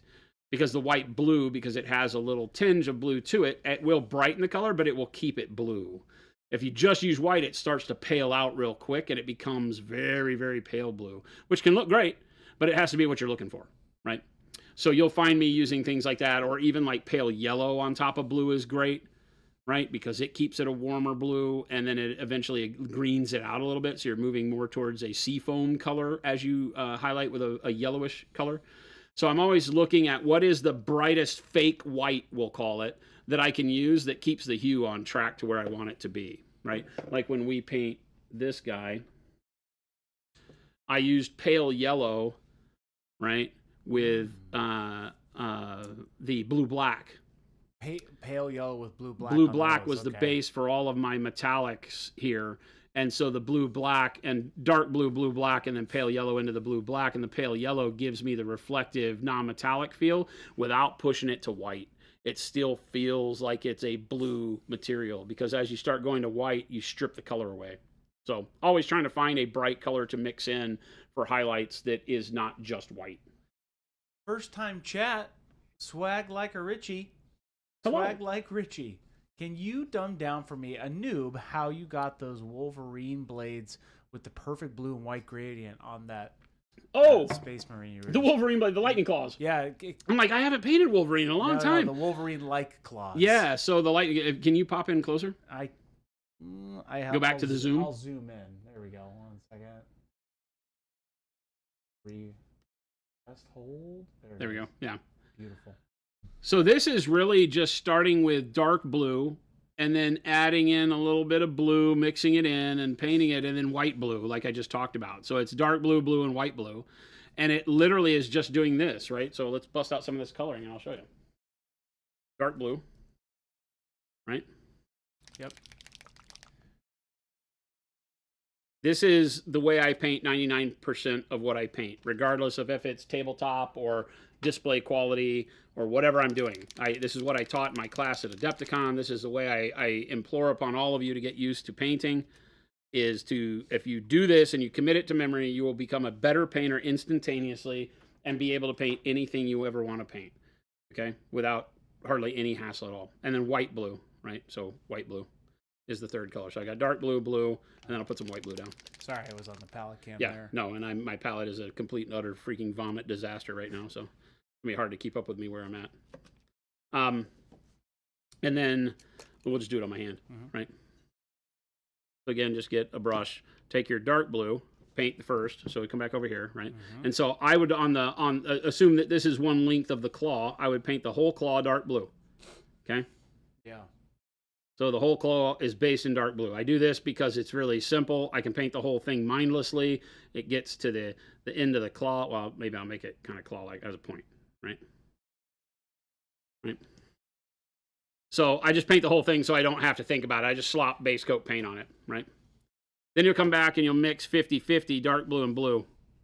This is the big thing, right? Always mix between colors. So if you're going to do one color into the next, I don't care if you're doing 6 colors, 12 colors, 2 colors, mix the two, right? So now I've got a mix of dark blue and blue, and then I come and I start with my brush towards the dark blue section, and I say, how much dark blue do I want? Probably around here. And then I start painting this mixed color out towards the edge, and I, again, just cover the whole area. Why? Because I'm lazy, and I don't want to think about it. I'm not blending out here, I'm blending right here. So I use very short brush strokes, just kind of starting in the dark blue and moving away from it, because you want to move every color away. You want to start it next to the color it blends with and then move away from it, okay? Then I go to pure blue next, because I've done the mixed color now. And by the same token, I've got dark blue, then the mixed color, then I come in with blue, and same thing. I just kind of start in here, light strokes, moving away from the color that I painted last, and then paint the whole thing again. Would ultramarine be too intense if you replace You could choose blue? ultramarine. You could play with ultramarines too. It doesn't matter. You could replace the blue with ultramarine blue. Maybe it makes it like a little lighter. Right. Then you mix the white blue and the blue to get it. And this is all, when I say mix, just 50-50. And by 50-50, just get close. Whatever you think, right? And then again, so I've got dark blue, the mixed color, the blue by itself, and now the mixed color there, and same tactic, right? Just use thin brush strokes, right? And then paint the rest of the claw. And you're basically painting yourself into a corner, and each one of those is giving you a step of that blend. And then last but not least, you have the white blue. And on this one, depending on how big it is, you might have a blend in between, you know, as you get brighter and brighter and brighter. Right? But again, so I got the blue, and then you just choose how much of that you want to leave, and then you come back in, and you do this, and then you paint to the end of the thing. Nice. Right? This has a little bit of blue in it. And then last but not least, this is pure white blue. And with the pure white blue, it almost acts like a white. And then maybe I just grab the edge of the whole claw on that one, right? So that it gives us a little bit of a highlight. And then you bring that down, and then you're doing that just at the tip. Right? So I'm using the blend of color to do the mixing or to do the blend via the mixing. Right? The paint's too wet to really give me the intensity of this bright white, because it's still going to mix with the color underneath it. Right? And then on the claws, I think I even with the brightest color came in and did like, you know, like starting back in the darkness, did like a little lightning effect, right? Where I kind of did this type of thing. Yeah, I saw you had like a little, and then that gets to like pure white almost at the end, and then just some of the edges. So you wind up with that. And that's the claw. Nice. Right. You can kind of see it on the edge there, exactly what I just did on my finger. Yeah. Or on my hand, right? No, I was saying you did do a little freehand scritchy scratch down the middle. Yeah, cool. So it gives it just kind of a lightning flare kind of thing. That's it. Hey, and that's it. Everything I paint is using some form of that. It's that I'm making sure that every time I add a color, I'm mixing it with the color before, or thinning it so that I'm glazing it over the color before, which gives you air quotes mix, and then going back with it at full opacity to get the color that I want. So basically you're getting 2 colors out of every 1 color you use, because the first time you do it, whether you're doing it thin or you're mixing it with the previous color, it gives a mixed look on the model. And then go back over it with that same color again, and it looks like itself. Hey, great job. Well, thank you, Christopher. It was a great example. I mean, that you could do that on any color, style anything. Blade like that, like a power sword style. That's great. Yeah, and if you look at it, like, look how quick we did that. It looks great. I mean, this is a big funky claw that doesn't make any sense on my hand. Right. But when you scale this into scale, that looks like a pretty good blend. But I didn't blend anything. Yeah. I just have multiple colors. I have 1 color, 2 colors simple. from the mix, 3 colors from the blue, 4 colors from the mix, 5 colors from the white blue, right, mix, and then 6 colors with white blue by itself, right? So 3 colors became 6 here. And it's just layering them step by step, and the fact that they gradually become brighter and brighter and brighter gives you your blend, even though there's no blend there. There's literally, like, you can see where each stage started and stopped. But because I'm using brush strokes that follow the length, they go the direction the blend is going, my brush strokes do, then those brush strokes tend to act as a kind of a blurring nature, right? Because they all have this directionality to them. Every brush stroke goes this way. You never go this way. Nice. Arkham Inmate. Dang, that completely shows what I was going for, too. Nice. Awesome. TK, so what color combo for the red armor? The red armor on my Blood Angel starts with Payne's Gray. So very dark blue, basically dark gray, black blue. I love that jetpack. Yeah, the jetpack glow. Jetpack glow. The jetpack glow is the exact same colors I use here, by the way. I was just about to say, it looks It may have transparent blue put over it at one point in time, too, just to give it, because I love using the transparent blue over white. So that's how the nozzle glow is done, right? But yeah, Payne's Gray as a shadow, then dark plum over the Payne's Gray, and then bold pyro red over the dark plum, and then bold pyro red mixed with warm flesh to get the kind of salmony color that is the highlight, and then pale pink for the spot highlights. Yeah. Like the glow on the chest and neck and edges of the backpack and everything. Right. Yeah. Again, it's I like, you'll find if you stick around here long enough, I like using purples and blues as shadows for the cool nature of them, but they also lead you to almost every color. You can do them for greens, oranges, yellows, browns, blacks, whatever you want. Starting with blues and purples is a great way to get a really neat depth to your shadows that you won't get if you just paint brown with dark brown, mid brown, light brown. Yeah. As a new painter coming into the hobby for the first time, it's very easy to get caught up in the whole triad spiel where it's like, hey, buy these, 5 colors that are all the same color except they get brighter, and then paint it, and it never really looks right because it doesn't have any depth. It feels like they're wearing like a bodysuit if you're painting flesh from dark flesh, mid flesh, bright flesh. So if you start flesh with like purples and greens and things like that, that gives you a more lifelike feel. And that's true of everything, because darker shadows generally feel cooler, have a cooler tone, desaturate the color into a cooler nature that, our brain identifies going outside at night that it's going to be cooler than going outside in the middle of the day. And that has a color connotation to it. And so if we pull those shadows down, it makes it a lot better. Eclectic Salmon. Yeah, Eclectic Salmon. Still waiting. Purple and green. You'll find that I use purples and greens for damn near everything. All of my non-metallic gold starts off with green. This guy is basically no yellows. I haven't seen you use dark purple in a while. I've been using royal purple. I was a total joke, but you have been using royal purple. I've been using royal purple. Like, this non-metallic gold uses virtually no yellows. This is all greens and pale yellow. So this is all yellow greens and pale yellow. And pale yellow is not really a yellow color. We don't use any yellow ochres or anything. This is all yellow green. This is all dark yellow green, and then starting to add pale yellow into yellow green, and you get gold out of it, even though there's no yellow there. There is, because it's a component of the yellow greens, obviously. But it shows how good green can lead you into a really neat kind of different type of gold coloring than the standard, using yellows. Like if I pull Thanos out, and Thanos is done from, brown to yellow ochre to pale yellow, it just is a much warmer version of gold. They both are like gold. Yeah, gold. But, you can set different things happening based on that base color, right? You could just use green on one and brown on the other, and they would look totally different. And use all the other same colors.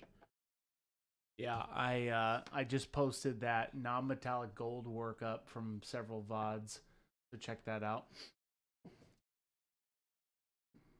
Chibi Snap, yes.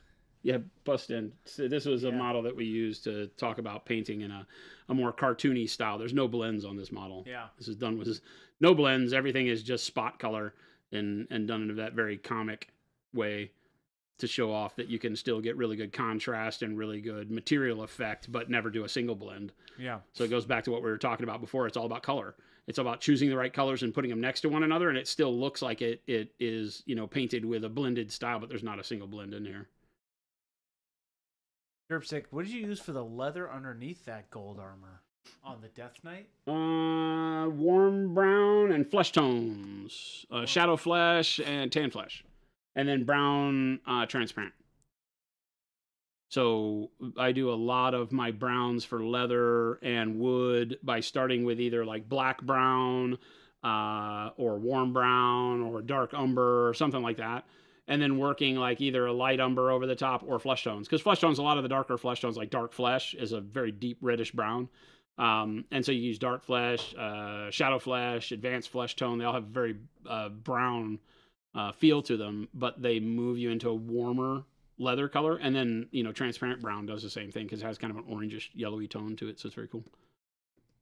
Gold is kind of goldish anyway, ain't it? I mean, goldish when you put it like that. Anyway.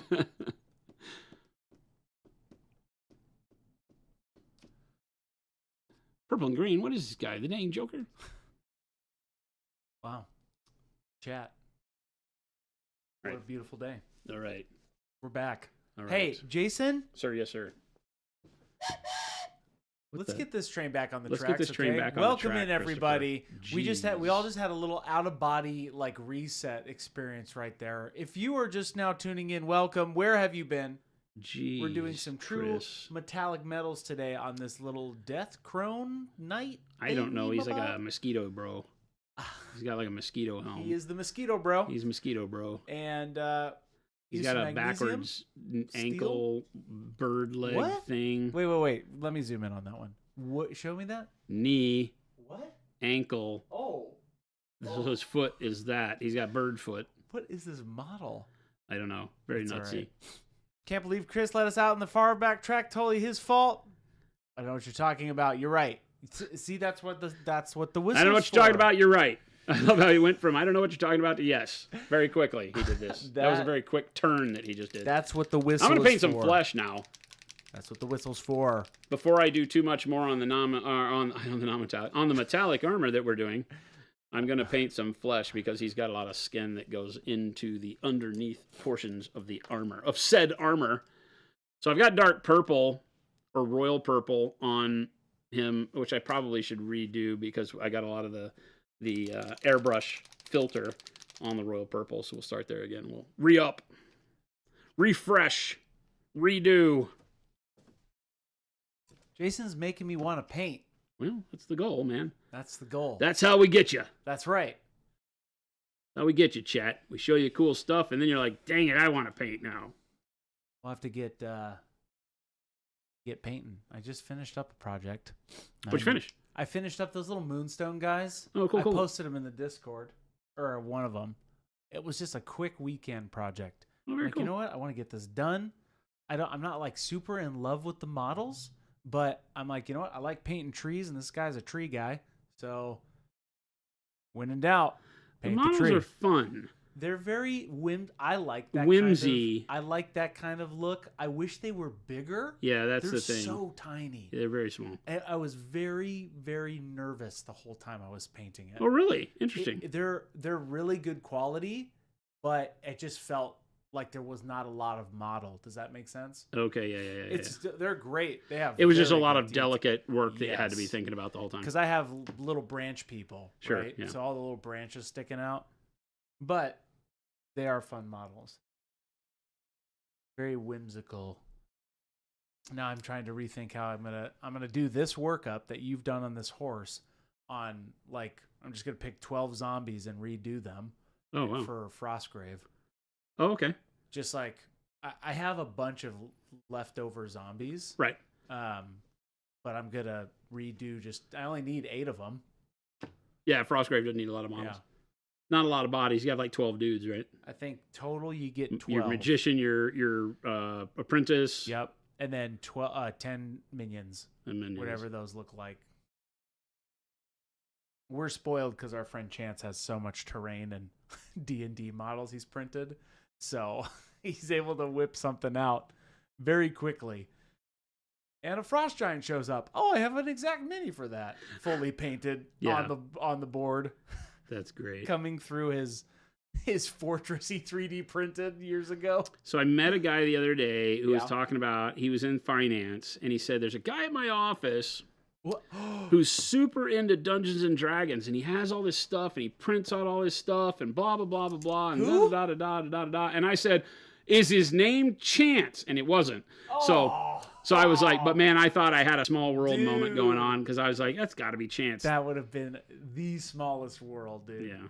Yeah, he's great. Shout out to Chance Meeks out there. He is a painter, and he gets stuff painted. Yeah, he is a batch painter. He just does it. He does it. He's not interested.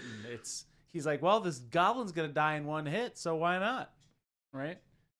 But his batch painting is really good. No, he does. He spends a good amount of effort on it. It always looks great. It's always a joy seeing his armies hit the table because they're done. Yes, they're done. It's like, Chance, you're making us all look bad. Please stop. That's right. All right, I think the rest of it is okay. I might have gotten some metal color on some of them. What is probably the main use for white transparent? Thinking of getting the set, but wondering what that one is mostly used for. Do I have the VOD for you? Oh, boy.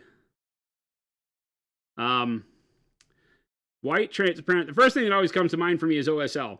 That may not be where you're at and what you're worried about doing, so I don't want to make it seem like it's limiting. Transparent white is super flexible because it allows you to mix and blend all the other transparent colors and get anything you want to out of them. If solely because it will make brighter versions of all of them. Yep. You did a cool wing workup though with transparent white. Yeah. I just linked that VOD. Check that out. Yeah, is that VOD out? No, it's the the stream. It's just the stream. You have one stream that you just did transparent white over the wing. The craziness. Yep. Yeah, so we I want to, is any of this on his back also skin? It kind of looks like it. Mm-hmm. It looks like he has like pants, and then I'm going to do skin in here because I can. Oh, yeah, I see it. My damn model. I can do it if I want. Hey. It looks like he has pants and then skin up here. I would like to try that feather workup that you did. Something similar for black raven wings. Oh, yeah. But use transparent black. I've not used transparent black yet in that way. Yeah. Like I've just now started exploring using the transparents as filters. Just after your examples with that. Yep. Instead of washes, right? Yeah. This guy we did the cool ravens on this guy, right? Oh, yeah. Oh, what was that workup? So this was, again, royal purple. Yeah. Into Payne's gray.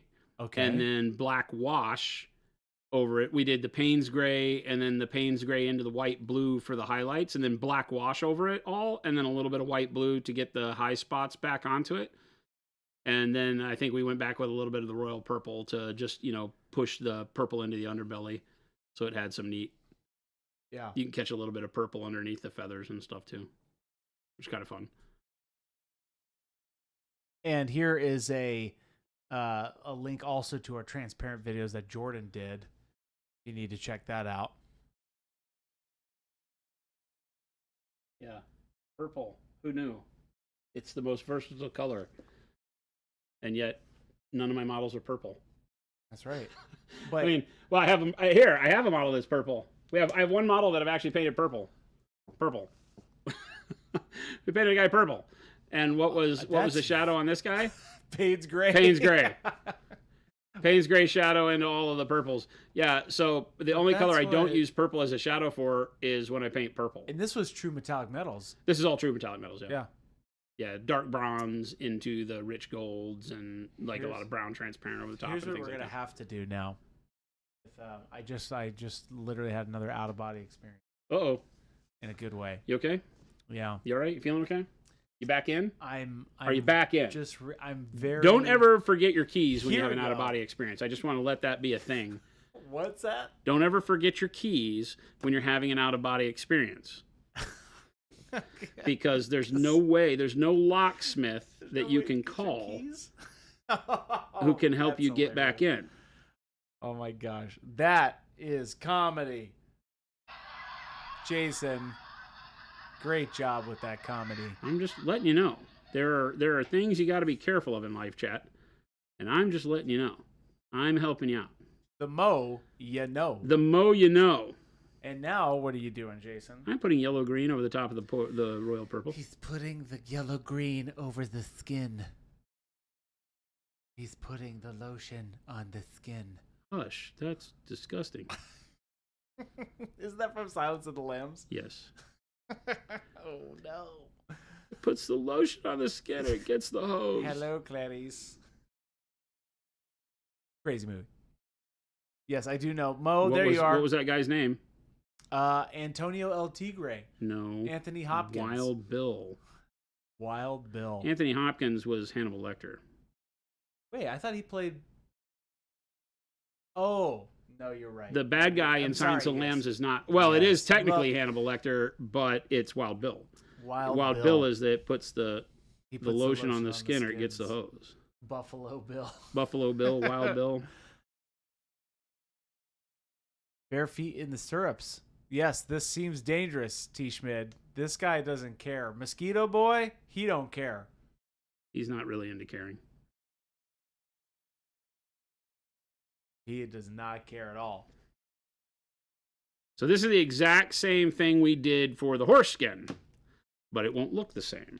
I'm choosing to use the same colors to show you how different it will look. What are you going to do? I'm thinking just regular Caucasian skin. Nice.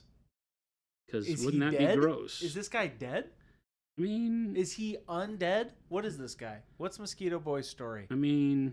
His name is Frank, so he would like to be called by Frank and not Mosquito Boy. Let's just get that to be Frank. Okay. Right? That's his memoirs. Frank, okay. He's having his memoirs ghost written, and the memoirs are called To Be Frank. Because he has a good story to tell, this Frank. But I'm not going to ruin it for you. You're going to have to buy the book. You're going to have to buy the... Do you say you have to buy the book? You got to buy the book. Frank is not dead. Or is he? Or is he? Ta-da!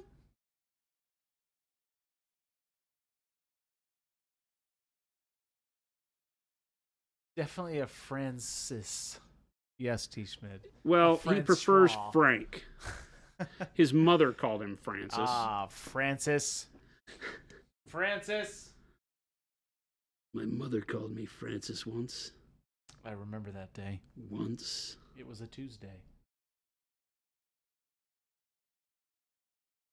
That was Johnny Dangerously. The undead is having... My mother hung me on a hook once.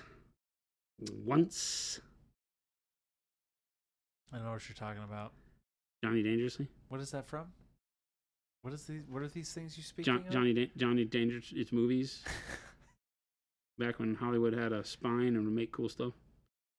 Yeah, wow. Back in the old day. Back in the old day. I think that had Joe Piscopo in it.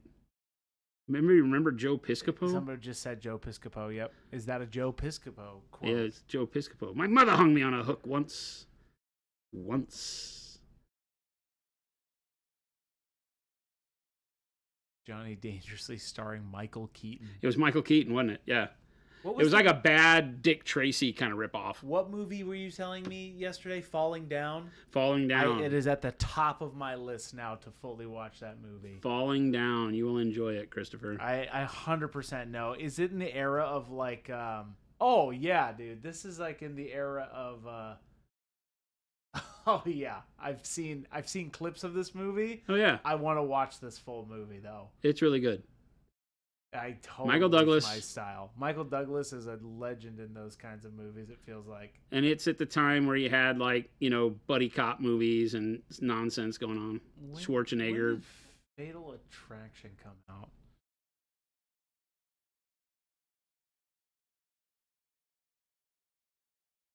$1987. Yeah. 17 years old I was. I do like Fatal Attraction. That movie is shot. It's a great movie. Shot excellently. Great cinematography. Really disturbing. So good. Really disturbing. Like, oh. I like those kinds of movies. I'm never going online dating again.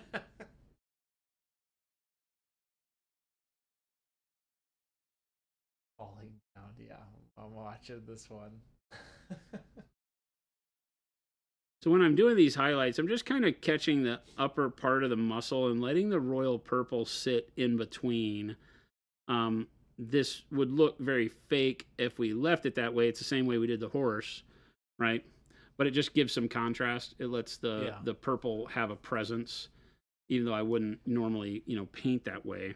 You wouldn't want to have that much contrast in between muscles. It's like the old heavy metal orc stuff that they would kind of look that way, and it's like, that's a little funky. Heavy metal. I paint heavy metal. Orcs are at some point I want to paint some orcs. I have too many painting projects, Jason. How do I choose? Welcome to the hobby, Christopher. How do I choose? How do you choose? What is floating your boat today? That's how you choose. Floating your boat? Oh, no. Floating your boat? Did you see that round circle? Look at chat. That we don't make this stuff up. Okay, come on. That's just great. I hate this, man. What are the highlights with the purple with? I missed it while working a code change. What are the highlights with what? For this purple. What color is that green? Yellow green. Yellow green. Yellow green. Yellow green. Yeah, we don't make that kind of stuff up, chat. We are the people that paint alongside Jason, with him as the people, as the chat. We, the people. I'm so glad that Jason has a long, slow fuse, because Chris burns bright. And when I feel it, I'm telling you, the C example is the best one, and I'm sticking to it. So I want a yellow, so I don't have to pay attention to him anymore. So warm yellow is going to be the highlight instead of bright yellow green. So I need a yellow here. Were you talking, Christopher? Sorry, did I interrupt you? It's okay. I have important painting business to take care of. We're back on track. Business. This is a painting stream. None of this. Business, never personal. So you're using a yellow. Yellow, warm yellow, baby. Is this another? Oh, yeah. Warm yellow, my man. Oh, check this out. Ooh. And just to kind of give myself some highlight.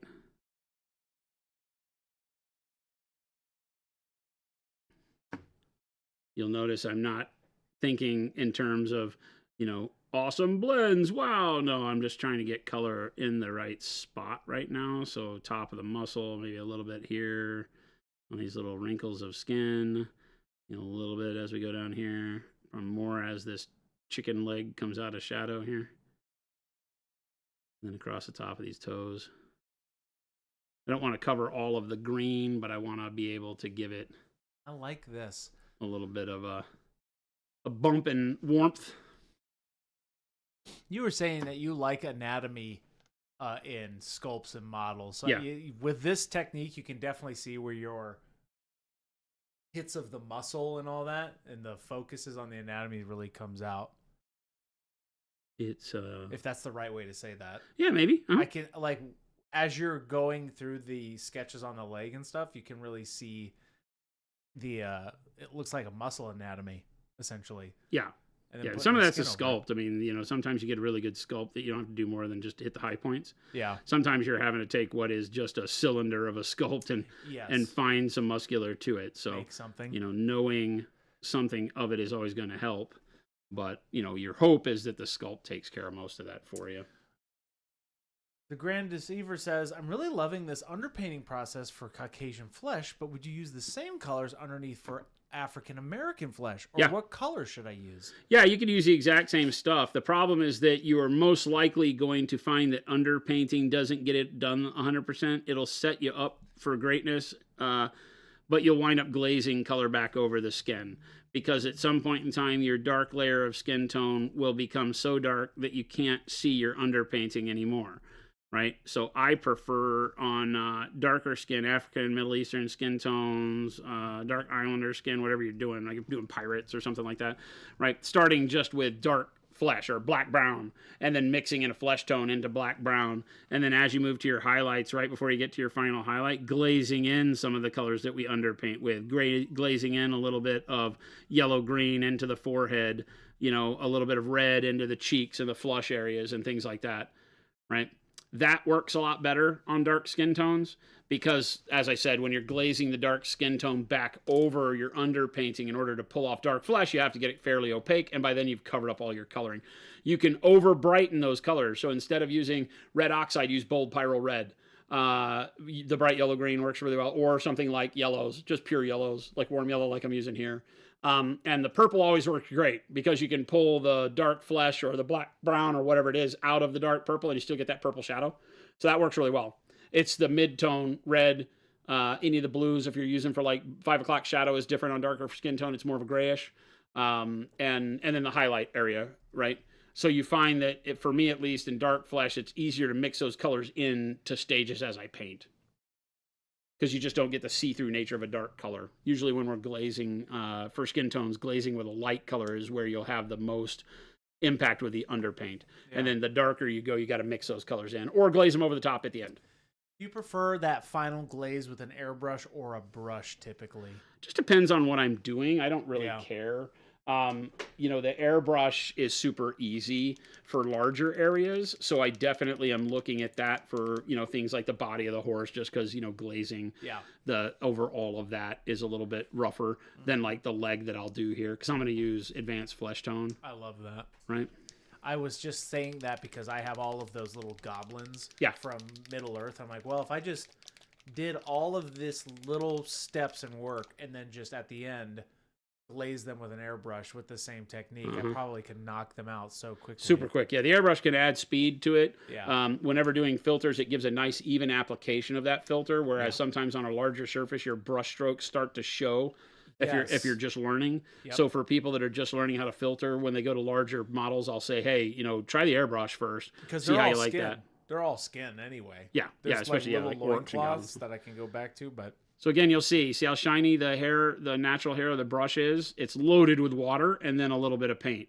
And that little bit of paint becomes really, really lightweight and floaty because it's so thin. And so I want to take most of that off. But you can see here on my thumb how it's going to allow all those colors to show through. Right, so the thumb palette becomes a good test area. And then we just come in and start glazing over the whole area. Shadows and all. There it is. Y'all need another example of this. Jason did a great glazing with undertones video right there.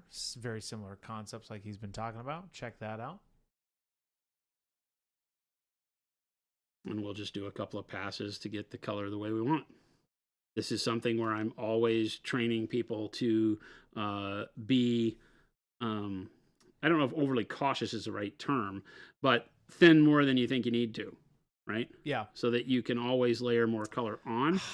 Dude, that's what happens with me. Second, if you put too much paint on the first pass and all of a sudden all of your underpainting was for naught, right? It's like, oh, I can't even see what I was doing. I have that problem where I'm like, you know what? I think I thinned it down. And then all of a sudden I'm like, no, I should have just really thinned it down. Yeah, never be afraid to over thin because that's super easy to just go back with another layer. Super hard to erase too much paint on the model. I'm going to zoom in here one more. Yeah, there we go. Yep. And this will create all of our blends, right? All of our colors start to blend just because this top layer blurs the ability to see where your lines were, which makes it so easy. Right. So it's something that, you know, if you can get used to this. And again, this is like somebody was asking glazing the Sangors earlier. Yeah. I'm just using my glaze. And because I don't have a lot of material, notice how I just get the paint to stay exactly where I put it. Right. And I'm going over all the shadows. It's such a simple concept, but I need to practice it. Oh, yeah. It requires a lot of practice. It's this part that really is that gets me, right? That consistency on the brush. I think I'm just adding too much paint. Yep. And not enough water. Look at that. Look at the difference between that upper leg and the lower leg. Yeah. We instantaneously get a really, really cool, not quite alien, but kind of uncanny valley flesh tone. Yeah. Out of it. And you can see the consistency of my paint is, fairly thin. So I want to make sure I'm getting most of it off so that when I go to the model, it's not pooling up. It's just staying where I want it,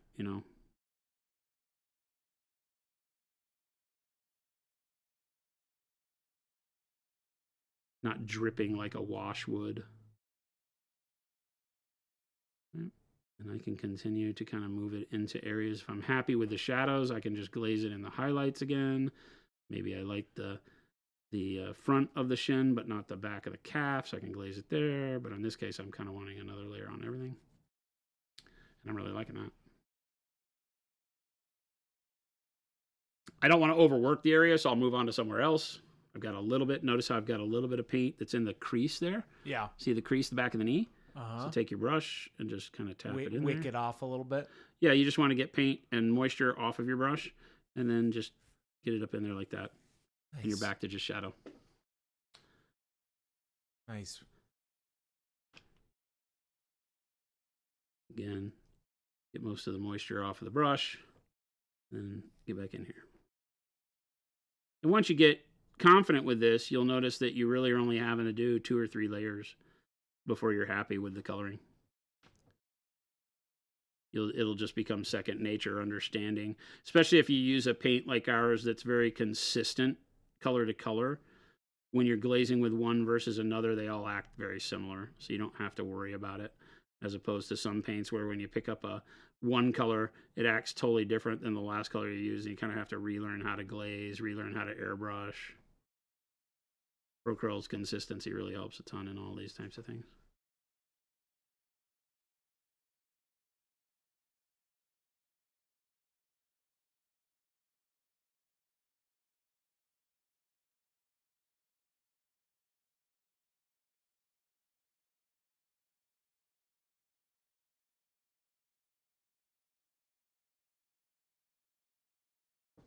Nice. And remember, this is all the same underpainting that we did for the horse. Just different glaze. Just a different glaze. So you can imagine if we were really thinking about this, I just kind of decided to do this on the fly, but had we been thinking, we would have just glazed them all. We would have just done all of the underpainting the same from the get-go. Yeah, and then just switch the color that you go over the top with at that time, Yeah. And then it speeds up your painting process again. Chris hit it on the nose with regards to like doing your goblins. You can see how doing a whole army like this can be something that's really simple. And then this is the stage where the difference comes in. Yep. Right?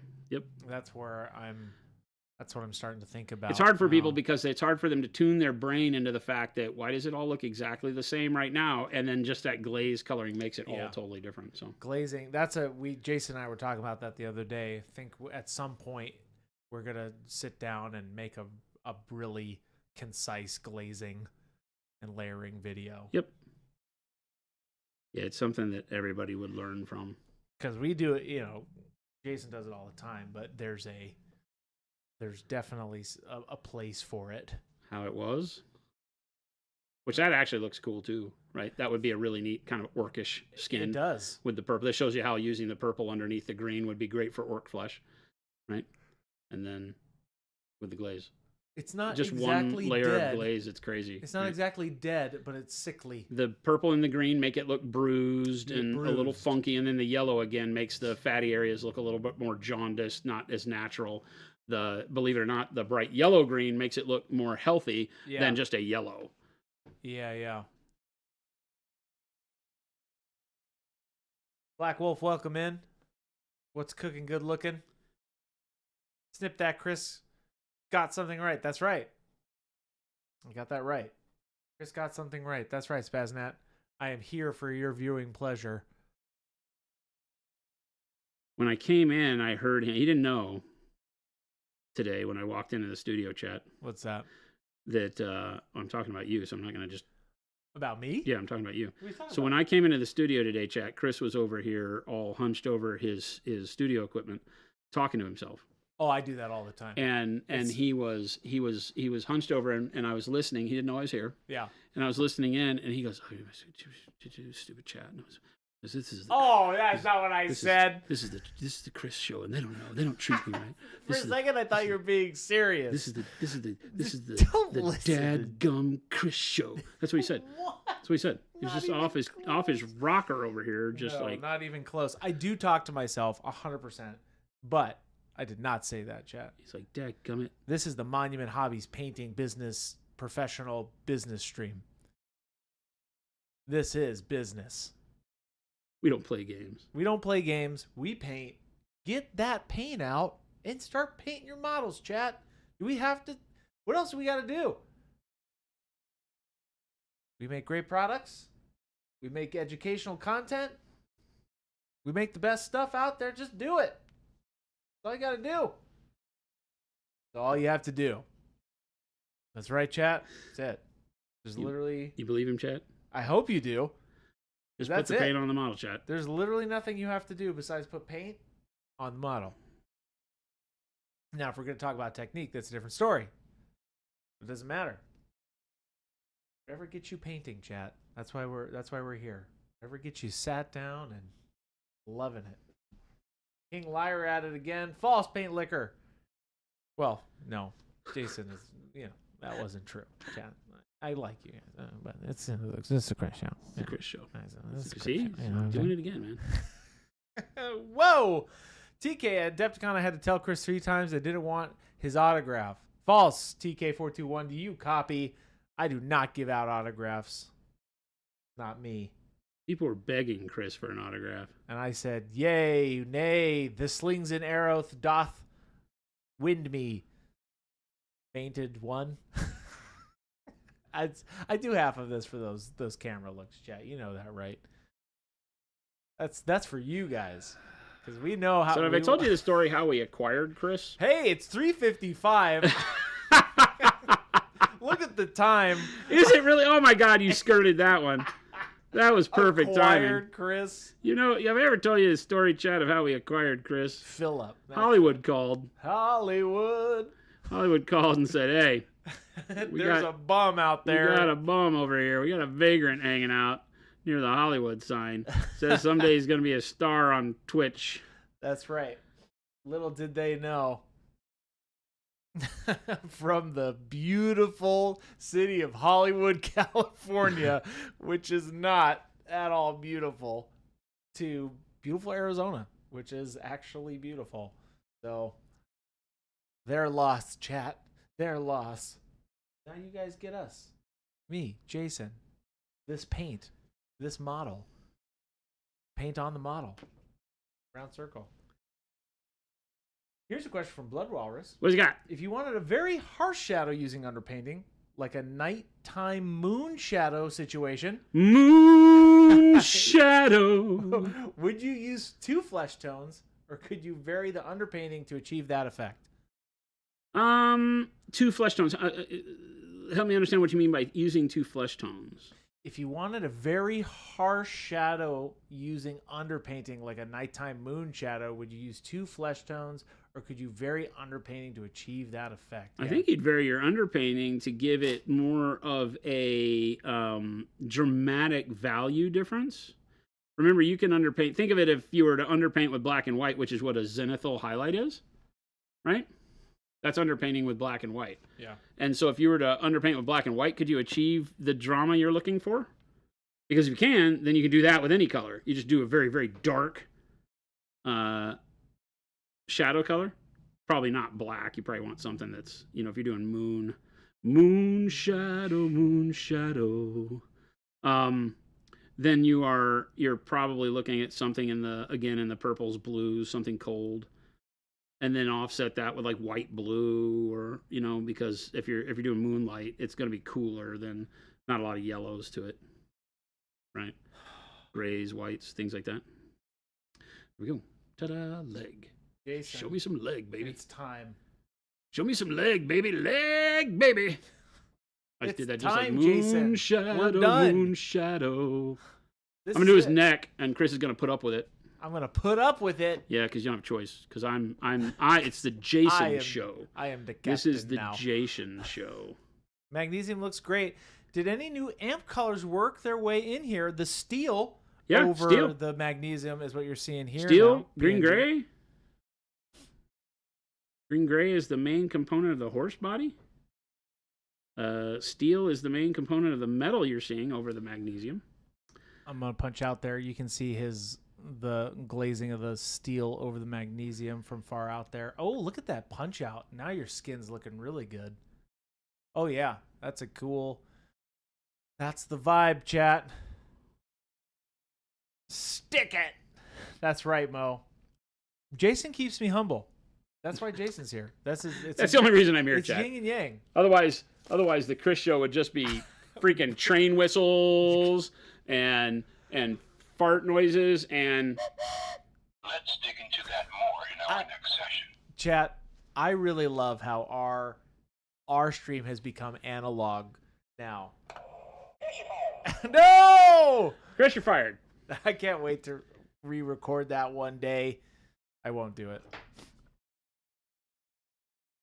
Well. He tried using dark burgundy in the shadow side and royal purple on the light side. Royal purple is almost as dark burgundy, though. So, yeah, you wouldn't see a big shift there. You need to punch your bright side up to something like white blue. That's where, don't be afraid to use things like bright yellow green. Bright yellow green is a super bright color. Right now, we just use warm yellow on the top of this, right? Yeah. So this was warm yellow on the top as a highlight. You could use white blue. You can use just about anything, and it will punch up that value so that you get more dramatic contrast on the model in your underpainting stage, so that when you filter over the top, you gain that value and that contrast with whatever color you go over the top with. Blue, whatever, for your moon colors and things like that. So. Oh, no. Panic Bomb had a great idea. The slide whistle. That's what's coming next. Panic Bomb. Panic Bomb. Fired. This is the paint train. You're fired. Bloodwaller, so like plum. If you're wanting royal purple on one side as a bright color, royal purple isn't bright. I've been using it as a shadow, right? Shadow. Moon shadow, moon shadow. Take care, everyone. Hey, Grant, thank you. Thank you to everybody out there for watching today. So I don't think plum and royal purple get what you're wanting to. I think what you would be talking about is something that would go from, like royal purple or dark plum to pale pink works. You're needing something that moves almost to white, because you got to remember you're putting another color over the top of it, and you need to adhere to something very bright underneath to brighten that color up. A lot of people use white, like when we zenithal highlight, we do black and white, and the white doesn't remain white. It just gives you gray, out of if you spray black over the top of it. So think in those terms. You want to make a bigger jump from dark to bright to get that contrast locked in. Jason's a music guy. He'd love the slide whistle. Yeah. Rattlecan also fired. Chat, you're fired. I'm sorry for everybody who is not Rattlecan, right? Or Panic Bomb, but it's guilt by association today, Panic chat. Bomb. Chat's fired. Getting on Amazon. Chat's fired. I rely on you, chat, to manage each other better. I need you to turn and look at the person to your right and expect more, chat. Expect more. Deliver more, expect more, and maybe we'll hire you back tomorrow at 2 p.m. Mountain Standard Time, because Mountain Standard Time, yes. Because that's when we stream. Make sure it's Mountain Standard Time, please. For everybody, thank you for hanging out with us. Hope you learned a lot. We did a lot of really cool demos from questions asked in chat. Appreciate it. You guys drive a bunch of really great content. Glad to be able to show you some fun stuff and hopefully inspire some new ideas with models you're painting with color and theory. So remember, we do this 5 days a week, Monday through Friday, 2 p.m. to 4 p.m. Mountain Standard Time. Make sure to follow all of the links that Chris hopefully put in chat. I did. You can go to monumenthobbies.com or the FLGS link so you can find a place closer to you to purchase our products. The new amp colors are out, 18 colors in 2 9-color sets. Amazing. They dropped yesterday and are available now on the site and at retailers at a store near you. So please go out and give us some support. Let us do all these crazy stuff we do and fart jokes and listen to Chris's train whistle. Great. I don't know that that's a sell feature, Chris. Make sure to join the Discord. We've got 5,568. That's insane, by the way. 5,568 amazing artists just like you guys and gals who listen to Christmas Sushi play with his whistle on stream. That's it. That was your outside voice, Ghost Hunter. Let's not do that. Black Wolf says I can't be held accountable off what I do unsupervised. That's why I'm calling on group supervision. That's what this is, kind of a group intervention. Chat. That's what we do here. But thank you, everybody, for hanging out with us. Hope you had a great time. We look forward to seeing you back here tomorrow. Stick around. Chris is going to find somebody to raid. Enjoy your hobby goodness in the evening. Make sure to drop some love in the channel we wind up in, and we'll catch you on the flip side. Adios, gang.